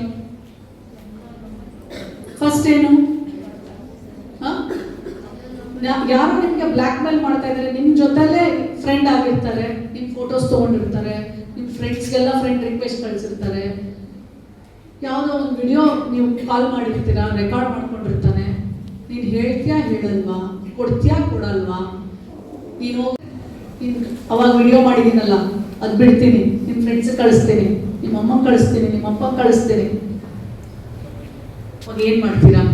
Tell me what are you going to do first thing?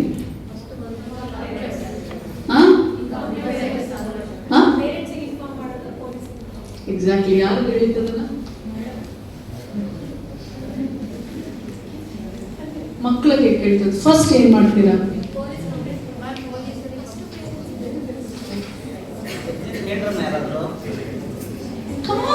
ತಪ್ಪಾದ್ರೂ ಪರವಾಗಿಲ್ಲ, ನಿಮಗೋಸ್ಕರ ಬಂದಿರೋದಲ್ಲ ನಾನು. ಕಮಾನ್ ಹೇಳಿ, ತಪ್ಪಾದ್ರೂ ಪರವಾಗಿಲ್ಲ.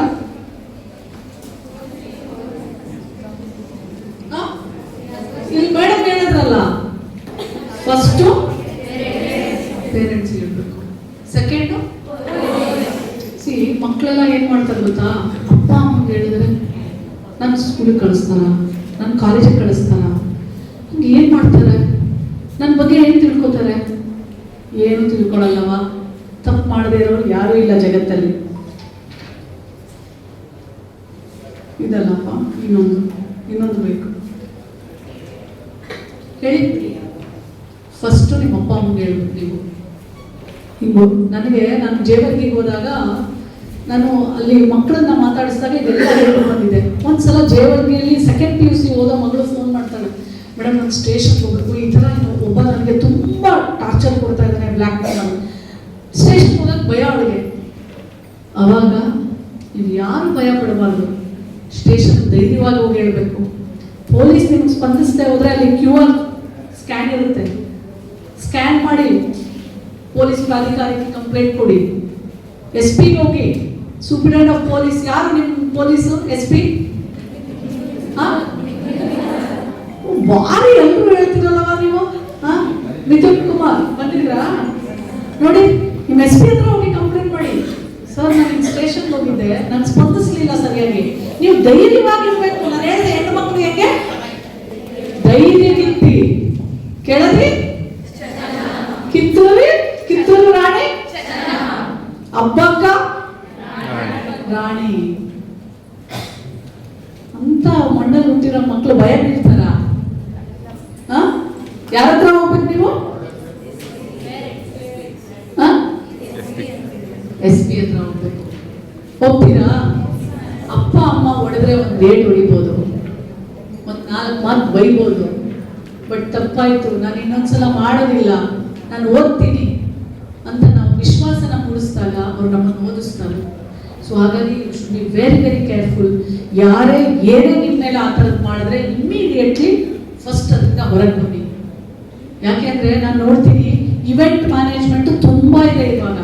ಹೆಣ್ಮಕ್ಳನ್ನ ಕರ್ಕೊಂಡ್ಬರ್ತಾರೆ ಸರ್. ಒಂದು ಕಡೆ ಒಂದು ಹೆಣ್ಣು ಮಗಳನ್ನ ಒಂದು ಫಂಕ್ಷನ್ ಅಲ್ಲಿ ಒಂದು ತೆಳುವು ಬಟ್ಟೆ ಹಾಕ್ಬಿಟ್ಟು ನಿಲ್ಲಿಸ್ಬಿಟ್ಟು ಅವಳ ತಲೆ ಮೇಲಿಂದ ನೀರು ಉಯ್ಯೋದು. ಯಾವ ಮಟ್ಟಕ್ಕೆ ಹೆಣ್ಣು ಮಗಳನ್ನ ಉಪಯೋಗ ಮಾಡ್ತಾರೆ ಅಂತ ಒಂದ್ಸಲ ನೀವು ಆಲೋಚನೆ ಮಾಡಿ. ಇವೆಂಟ್ ಮ್ಯಾನೇಜ್ಮೆಂಟ್ಸ್ ಅಲ್ಲಿ ಡಾನ್ಸ್ ಮಾಡೋದಕ್ಕೆ ಇದಕ್ಕೆಲ್ಲ ಕರ್ಕೊಂಡು ಹೋಗ್ತಾರೆ. ಬೆಂಗಳೂರಿಗೆ ಬರ್ತಾರೆ, ಎಲ್ಲಿಂದ? ದಾವಣಗೆರೆಯಿಂದ ಬರ್ತಾರೆ. ಯಾಕಂದ್ರೆ ಒಂದಿನಕ್ಕೆ ದುಡ್ಡು ಸಿಗತ್ತೆ, ಒಂದಿನಕ್ಕೆ ಇಷ್ಟು ದುಡ್ಡು ಅಂತ ಬರ್ತಾರೆ.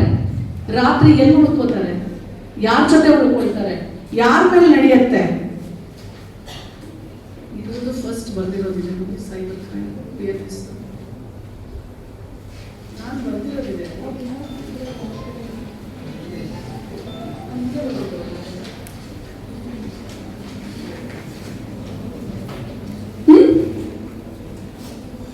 ಹೆಣ್ಣುಮಗಳನ್ನ ಕಾಯೋಕಿರುವಂತ ಕಾನೂನುಗಳು ಯಾರ್ಯಾರು ಹೇಳ್ತೀರಾ?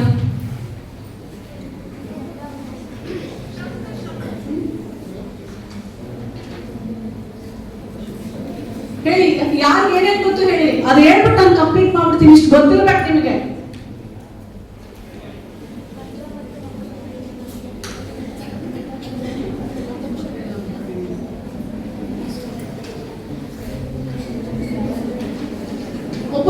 ಇಲ್ವಾ? ಹೇಳಿ, ಮೈಕ್ ಕೊಡಿ ಅವ್ರಿಗೆ ಪ್ಲೀಸ್. ಹೇಳಿ ಹೇಳಿ, ಪಟ್ಟ ಹೇಳಿ, ನಂಗೆ ಹೇಳಲೇಬೇಕು ನೀವು. ಕೊಡಿ ಬೇಗ. ಯಾವ್ಯಾವ ಕಾಯ್ದೆಗಳಿದಾವೆ ಹೆಣ್ಣಿನ ಪ್ರೊಟೆಕ್ಷನ್ಗೆ ನಿಮಗೆ ಗೊತ್ತಾಗ್ಲೇಬೇಕು, ಇಲ್ಲ ಹೋರಾಟ ಹೆಂಗ್ ಮಾಡ್ತೀರಾ ನೀವು? ಕೊಡಿ. ವರದಕ್ಷಿಣಾ ವಿರೋಧ. ಕರೆಕ್ಟ್, ಚಪ್ಪಾಳೆ ಹೊಡಿರಿ. ಕರೆಕ್ಟ್ ಅವರು. ಯಾರೇ ನಿಮ್ಮ ಮನೆಯಲ್ಲಿ ನಿಮ್ಮ ಅಕ್ಕ ತಂಗಿ ಮದ್ವೆ ಆಗಿರುತ್ತೆ, ವರದಕ್ಷಿಣೆಗೋಸ್ಕರ ಅವ್ರನ್ನೇನಾದ್ರು ಹರಾಸ್ಮೆಂಟ್ ಮಾಡಿದ್ರೆ ಅವರನ್ನ ವರದಕ್ಷಿಣೆ ನಿಷೇಧ ಕಾನೂನಡಿ ಕ್ರಮ ಆಗುತ್ತೆ. It's a very serious act. Next ಇನ್ನೊಬ್ರು. ಕೌಟುಂಬಿಕ ದೌರ್ಜನ್ಯ ತಡೆ ಕಾಯ್ದೆ. ಕರೆಕ್ಟ್, ಕೌಟುಂಬಿಕ ದೌರ್ಜನ್ಯ ತಡೆ ಕಾಯ್ದೆ. ನಿಮ್ಮ ಮನೆಯಲ್ಲಿ ನಿಮ್ಮ ತಾಯಿಗೆ ನಿಮ್ಮ ಅಪ್ಪ ದೌರ್ಜನ್ಯ ಮಾಡ್ತಿರ್ಲಿ, ಬಿಡಬೇಡಿ. ಎಷ್ಟೋ ಜನ ಮನೆಯಲ್ಲಿ ಅಪ್ಪಂದಿರು ಕುಡಿದು ಬಂದು ಹೊಡೆಯೋದು, ಇಲ್ಲ ಅಂದ್ರೆ ಬೈಯೋದು. ನಿಮ್ಮ ಅಮ್ಮನ ಕಡೆ ಅಂತವ್ರು, ನಿಮ್ಮ ಮನೆ ಅಂತದು, ನಿಮ್ಮ ಅಣ್ಣ ತಮ್ಮದಿರ ಹಂಗೆ, ಏನ್ ಓದ್ಕೊಂಬಂದೆ, ಏನ್ ತಗೊಂಬಂದಿದ್ಯಾ ನೀನು. ಈಗಲೂ ಮೊಮ್ಮಕ್ಕಳಾಗಿರ್ತಾರೆ, ಬಿಡುವುದಿಲ್ಲ. ಒಂದ್ಸಲ ಸೂಕ್ಷ್ಮವಾಗಿ ಆಕ್ಟ್ ಹೇಳ್ಬಿಡ್ಬೇಕು, ನೀವು ಮುಟ್ಟಿಸ್ಬೇಕು. ನೆಕ್ಸ್ಟ್ ಟೈಮ್ ಮಾತಾಡೋದಿಲ್ಲ. ಕರಿ ಅವ್ರ ಮೇಲೆ ಆಕ್ಟ್ ಅಲ್ಲಿ ಪನಿಷ್ಮೆಂಟ್ ಆಗಲ್ಲ, ಫಸ್ಟ್ ಕೌನ್ಸಿಲಿಂಗ್ ಮಾಡ್ತಾರೆ. ಏನಪ್ಪ ಆದ್ರೆ ನಮ್ಮಲ್ಲಿ ಪ್ರಾಬ್ಲಮ್ ಏನ್ ಗೊತ್ತಾ, ಪೊಲೀಸ್ ಸ್ಟೇಷನ್ ಮೆಟ್ಲು ಹತ್ತಿಸ್ಬಿಟ್ಲು ಅಂದ್ರೆ ಮುಗ್ದೋಯ್ತು. ಪೊಲೀಸ್ ಸ್ಟೇಷನ್ ಮೆಟ್ಲು ಹತ್ತಿಸ್ಬಿಟ್ಲು, ಮಾನ ಮರ್ಯಾದೆ ತೆಗೆದ್ಬಿಟ್ಲು. ಯಾಕ್ರಿ ಪೊಲೀಸ್ ಸ್ಟೇಷನ್ ತವ್ರ ಮನೆ ಇದ್ದಂಗೆ ಹೆಣ್ಮಕ್ಳಿಗೆ. ಇದು ಸತ್ಯ. ಯಾಕೆಂದ್ರೆ ನಮ್ಮ ಅಪ್ಪ ಅಮ್ಮ ಬರೋಷ್ಟರಲ್ಲಿ 8 ರಿಂದ 10 ನಿಮಿಷಕ್ಕೆ ನೀವು ಹೆಲ್ಪ್ ಲೈನ್ಗೆ ಫೋನ್ ಮಾಡಿದ್ರೆ ಫಸ್ಟ್ ಗಂಡ ಅಥವಾ ಯಾರೋ ಒಬ್ಬರಿಂದ ಒಡೆಯೋದು ನಿಲ್ಸೋದು ಯಾರು? ಯಾವ ನಂಬರ್ ಮಾಡ್ತೀರಾ ನೀವು? ಯಾವ ನಂಬರು? ಜೋರಾಗಿ ಹೇಳಿ. ಇದು ಕರ್ನಾಟಕ ಎಮರ್ಜೆನ್ಸಿ ಹೆಲ್ಪ್ ಲೈನ್. ನೀವು ಎಂತ ಸ್ಥಿತಿಯಲ್ಲಿದ್ರು ನಿಮಗೆ ಫಸ್ಟ್ ರಕ್ಷಣೆ ಬರೋದೇ ಪೊಲೀಸು. 8 ರಿಂದ 10 ನಿಮಿಷಕ್ಕೆ ನೀವು 112 ಫೋನ್ ಮಾಡಿದ್ರೆ ಫಸ್ಟ್ ಬರ್ತಾರೆ ಅವರು. ಅವ್ರ ಅಪ್ಪ ಇರಲಿ ಗಂಡ ಇರಲಿ ಯಾರು ಹೊಡಿತಾ ಇದ್ರೆ ಫಸ್ಟ್ 112 ಬಂದು ಹೊಡೆಯೋದು ನಿಲ್ಲಿಸ್ತಾರೆ. ಅದು ಬಹಳ ಇಂಪಾರ್ಟೆಂಟ್. ಒಂದು ಯಾವುದು? ಡೌರಿ ಪ್ರಾಹಿಬಿಷನ್ ಆಕ್ಟ್, ಇನ್ನೊಂದು ಡೊಮೆಸ್ಟಿಕ್ ವೈಲೆನ್ಸ್ ಆಕ್ಟ್, ಮತ್ತೆ ಎಕ್ಸಾಕ್ಟ್ಲಿ ಏನೋ 18 ವರ್ಷದ ಕೆಳಗಡೆ ಮದುವೆ ಮಾಡ್ತಿರ್ತಾರೆ. 5 ತಿಂಗಳೈತೆ ಮೇಡಮ್ ಅಂತ ನನಗೆ ಫೋನ್ ಮಾಡ್ತಾರೆ ಒಬ್ರು ರಾಜಕಾರಣಿ. ಮೇಡಮ್ 5 ತಿಂಗಳೈತೆ, ಈ ಪೊಲೀಸ್ ಅವರು ಈ ಮಹಿಳಾ ಮತ್ತು ಮಕ್ಕಳ ಕಲ್ಯಾಣ ನೀವೊಂದು ಸ್ವಲ್ಪ ಹೇಳ್ಬಿಡ್ರಿ ಅಂತ. ನಾನು ಹೇಳಿದೆ, ನಿಮ್ಮನ್ನೇ ಒಳಗೆ ಹಾಕಿಸ್ತಾರೆ. ನೀವು ನನಗೆ ಫೋನ್ ಮಾಡಿದ್ದೀರಾ ಅಲ್ವಾ, ನೀವೇನಾದ್ರೂ ಮುಂದೆ ಕಂಟಿನ್ಯೂ ಮಾಡಿದ್ರೆ ಫಸ್ಟ್ ನೀವು ಹೋಗ್ತೀರಾ, ಬೇರೆ ಇರಲ್ಲ ನಿಮಗೆ. ಇವತ್ತು ಬಾಲ್ಯ ವಿವಾಹ ಮಾಡ್ಕೊಳ್ಳಂಗೆ ಇಲ್ಲ. ಈ ಹೆಣ್ಮಕ್ಳು ಕಾಣೆ ಆಗಿದಾರಂತಾರಲ್ಲ, ನೀವು ಸ್ಟೇಷನ್ ಹೋಗಿ ಮುಕ್ಕಾಲು ಭಾಗ 18 ವರ್ಷದ ಕೆಳಗಡೆ ಇರೋ ಮಕ್ಕಳು ಪ್ರೀತಿ ಮಾಡಿಕೊಂಡು ಅಪ್ಪ ಅಮ್ಮನ ಗೊತ್ತಿಲ್ಲದಂಗೆ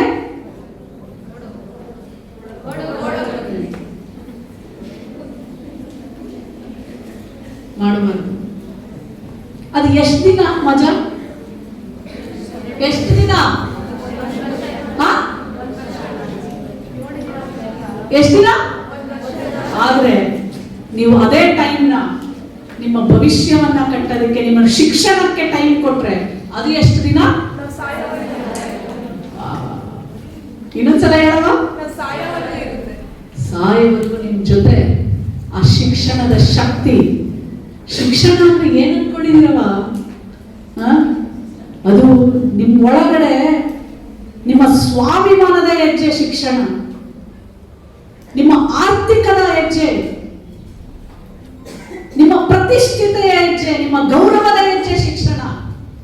ಇವತ್ತು ನಮ್ಮ ತಂದೆ ನನಗೆ ಶಿಕ್ಷಣ ಕೊಡದೆ ಹೋಗಿದ್ರೆ, ನಾನು ಡಾಕ್ಟರ್ ಆಗದೆ ಹೋಗಿದ್ರೆ, ಮಹಿಳಾ ಆಯೋಗದ ಅಧ್ಯಕ್ಷೆ ಆಗ್ತಿರ್ಲಿಲ್ಲ. ನಾನು ಇಷ್ಟೊಂದು ಬೋಲ್ಡ್ ಆಗಿ ಇಷ್ಟೆಲ್ಲ ಜಿಲ್ಲೆಗಳನ್ನ ಪ್ರವಾಸ ಮಾಡಿ ಇಷ್ಟೊಂದೆಲ್ಲ ತಿಳ್ಕೊಂಡು ಇಷ್ಟೊಂದೆಲ್ಲ ನಿಮ್ಮ ಮನಸ್ಸಿಗೆ ಹತ್ರ ಆಗ್ಲಿಕ್ಕೆ ಕಾರಣ ಅದು ನನ್ನಲ್ಲಿ ಇರುವಂತ ಶಿಕ್ಷಣ.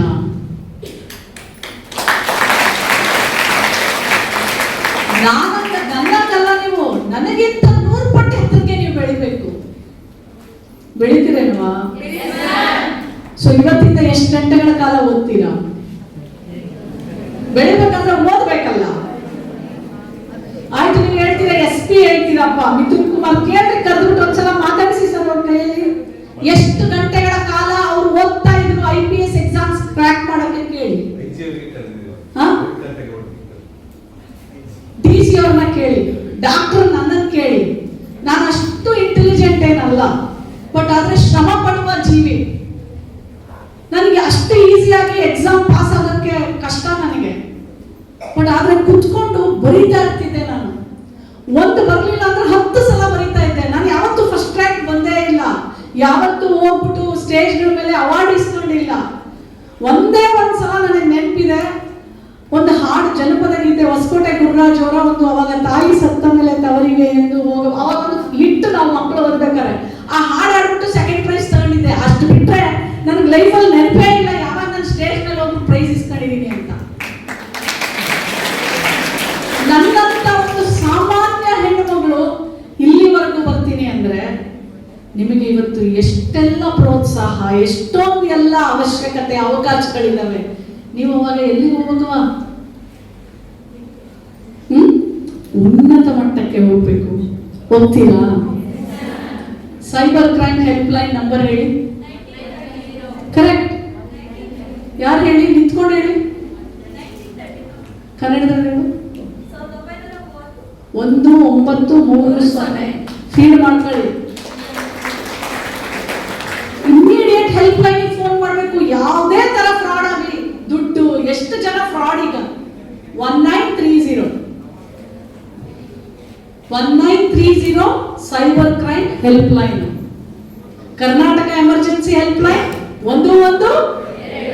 ಎಲ್ಲರೂ ನೀವು ಇವತ್ತು 112 ಸುರಕ್ಷಾ ಆಪ್ ನ ನೀವು ನಿಮ್ಮ ಮೊಬೈಲ್ ಅಲ್ಲಿ ಡೌನ್ಲೋಡ್ ಮಾಡ್ಕೋಬೇಕು. ಸುರಕ್ಷಾ ಆಪ್, ನೀವು ಸುರಕ್ಷವಾಗಿರ್ಬೇಕು ಅಂತಾನೆ ಸರ್ಕಾರ ಈ ಆಪ್ ನ ಮಾಡಿದೆ. ನೀವು ಎಲ್ಲೇ ಹೋಗಿರಿ, ಯಾವುದೇ ದೂರದಿಂದ ಒಂದು ಫೋನ್, ನೆಟ್ವರ್ಕ್ ಇಲ್ಲದೆ ಇರುವಂತ ನೀವು ಒಂದು ಝೋನ್ಗೆ ಹೋಗಿದ್ರು ಸಹ ಸುರಕ್ಷಾ ಆಪ್ ಇದ್ರೆ ನಿಮ್ಮ ಲೊಕೇಶನ್ ನ ಲೊಕೇಟ್ ಮಾಡಬೇಕು. It's very very important for all of you. ಗೊತ್ತಾಯ್ತೇನ್ರವಾ? ನೀವು ಇರುವಂತ ಜಾಗದಲ್ಲಿ ನಿಮ್ಮ ಟೀಚರ್ಗಳು, ಶಿಕ್ಷಕರು ನಿಮ್ಮನ್ನ ಕಾಮದೃಷ್ಟಿಯಿಂದ ನೋಡಿದ್ದೇ ಆದ್ರೆ, ನಿಮ್ಮನ್ನ ಮುಟ್ಟಬಾರ್ದು ಜಾಗದಲ್ಲೆಲ್ಲ ಮುಟ್ಟೋದೇ ಆದ್ರೆ ಅದು ಸಹ ಕಾನೂನಿನ ಅಡಿ ಅಪರಾಧ. ಕಂಪ್ಲೇಂಟ್ ಕೊಡಬೇಕು ನೀವು. ಇನ್ನೊಂದ್ಸಲ ಆ ಗಂಡಸು, ಆ ಶಿಕ್ಷಕ ಯಾರೇ ಇರ್ಲಿ ಮತ್ತೆ ಮಾಡ್ಲಿಕ್ಕೆ ಧೈರ್ಯ ಮಾಡೋದಿಲ್ಲ. ನೀವೇನಾದ್ರೂ ಅಯ್ಯೋ ನನ್ನ ಮಾನ ಹೋಗ್ಬಿಡುತ್ತೆ, ಅಥವಾ ಆ ಶಿಕ್ಷಕ ನನಗೆ ಗುರಿ ಇಡ್ಬೋದು, ಎಕ್ಸಾಮ್ ಕೊಡದೆ ಇರ್ಬೋದು, ನಾಳೆ ನನಗೆ ಫೇಲ್ ಮಾಡ್ಬಿಡ್ತಾನೆ, ನೀವು ಆತರ ಏನಾದ್ರು ಮಾಡ್ತಾ ಹೋದ್ರೆ ದಬ್ಬಾಳಿಕೆ ಮೇಲೆ ದಬ್ಬಾಳಿಕೆ ಮಾಡ್ತಾರೆ. ನಿಮ್ಗೊಂದು ಸತ್ಯದ ಸಂಗತಿ ಹೇಳ್ತೀನಿ. ಪಾಠ ಹೇಳ್ಕೊಡ್ತೀನಿ ಅಂತ ಸ್ಟೂಡೆಂಟ್ನ ಕರೀತಾನೆ. ಕರೆದ ಮೇಲೆ ಫ್ರೆಂಡ್ಶಿಪ್ ಮಾಡಿಕೊಂಡು, ನೀವು ಮಗಳಪ್ಪ ಹೇಳ್ತೀನಿ, ಲೈಂಗಿಕವಾಗಿ ಬಳಸ್ಕೋತಾನೆ. ಬಳಸ್ಕೊಳ್ಳದೆ ವಿಡಿಯೋ ಮಾಡ್ಕೋತಾನೆ. ಪ್ರತಿ ಸಲ ಅವಳನ್ನ ಆ ವಿಡಿಯೋ ಇಟ್ಕೊಂಡು ನೀನು ಬರಬೇಕು ಬರಬೇಕು ಅಂತ ಬ್ಲ್ಯಾಕ್ ಮೇಲ್ ಮಾಡ್ತಾನೆ. ಅವಳು ಹೋಗ್ತಾ ಇರ್ತಾಳೆ. ಅವನ ಫ್ರೆಂಡಿಗೆ ಗೊತ್ತಾಗತ್ತೆ ಇದು. ಅವನು ಫ್ರೆಂಡಿಗೆ ನೋಡು ನಾನು ಹೆಂಗ್ ಮಾಡಿದ್ದೀನಿ ಅಂತ ಹೇಳಿ ಶೇರ್ ಮಾಡ್ತಾನೆ. ಅವನ ಫ್ರೆಂಡು ಅವಳಿಗೆ ಬ್ಲ್ಯಾಕ್ ಮೇಲ್ ಮಾಡಕ್ ಶುರು ಮಾಡ್ತಾನೆ. ಅವನು ಅದೇ ರೂಮ್ಗೆ ಕರೆದುಬಿಟ್ಟು ಅವಳನ್ನ ಮತ್ತೆ ಮತ್ತೆ ಲೈಂಗಿಕವಾಗಿ ಅವಳಿಗೆ ಹಿಂಸೆ ಕೊಡಕ್ ಶುರು ಮಾಡ್ತಾನೆ. ನಂತರ ನೋಡಿ, ಆ ಮನೆಗೆ ಬರುವವನು ಒಬ್ಬ ಓನರ್ ಇರ್ತಾನಲ್ಲ, ಅವನು ನೋಡಿರ್ತಾನೆ ಇದನ್ನ. ಅವನು ಸ್ಟಾರ್ಟ್ ಮಾಡ್ತಾನೆ ಅವರಿಬ್ಬರಿಗೆ, ನೀವು ಮಾಡ್ತಾ ಇರೋದು ತಪ್ಪು, ನಾನು ನಿಮಗೆ ಪೊಲೀಸ್ ಇಟ್ಕೊಡ್ತೀನಿ, ಆ ವಿಡಿಯೋ ಕೊಡಿ. ವಿಡಿಯೋ ಅವನಿಗೆ ಶೇರ್ ಆಗುತ್ತೆ. ಅವನು ಸ್ಟಾರ್ಟ್ ಮಾಡ್ತಾನೆ ಆ ಹೆಣ್ಣುಮಗಳ ಮೇಲೆ ಇದು ಮಾಡ್ಲಿಕ್ಕೆ. ಕಡೆಗೆ ಅವಳು ಅವ್ರ ತಂದೆ ತಾಯಿಗೆ ಹೇಳ್ತಾಳೆ. ಆ ಕೇಸ್ ನನ್ನ ಹತ್ರ ಬಂದಿತ್ತು. 3 ಜನನ್ನ ಅರೆಸ್ಟ್ ಮಾಡಿಸಿ ಜೈಲಲ್ಲಿದ್ದಾರೆ. ಆ ಹೆಣ್ಣು ಮಗಳು ಓದ್ತಾ ಇದ್ದಾಳೆ ಇಂಜಿನಿಯರಿಂಗ್.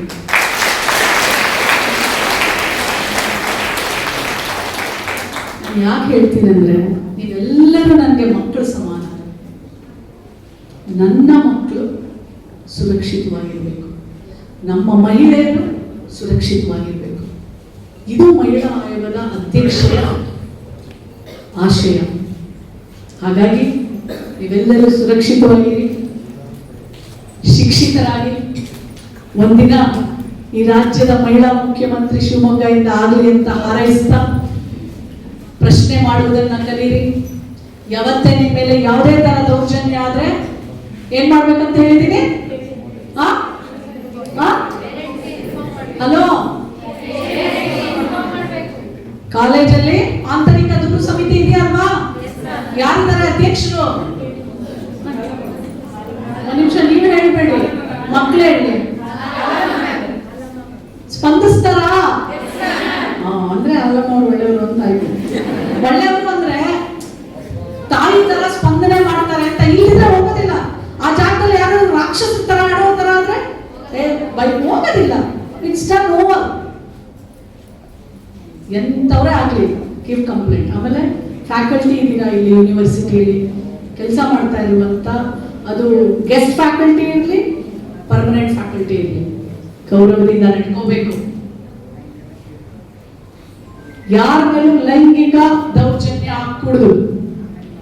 ಮೂರನೇದು, ಅವ್ರಿಗೆ ಕೊಡುವಂತ ಎಲ್ಲವೂ ಸರ್ಕಾರದ ಸವಲತ್ತುಗಳನ್ನ ಯಾವುದಕ್ಕೆ, ಅದು ರಜೆಯಿಂದ ಇಟ್ಕೊಂಡಿರ್ಬೋದು, ಹೆರಿಗೆ ರಜೆಯಿಂದ, ಯಾವುದೇ ತರ ತಕರಾರು ಆಗಬಾರದು. ಏನ್ ಸರ್?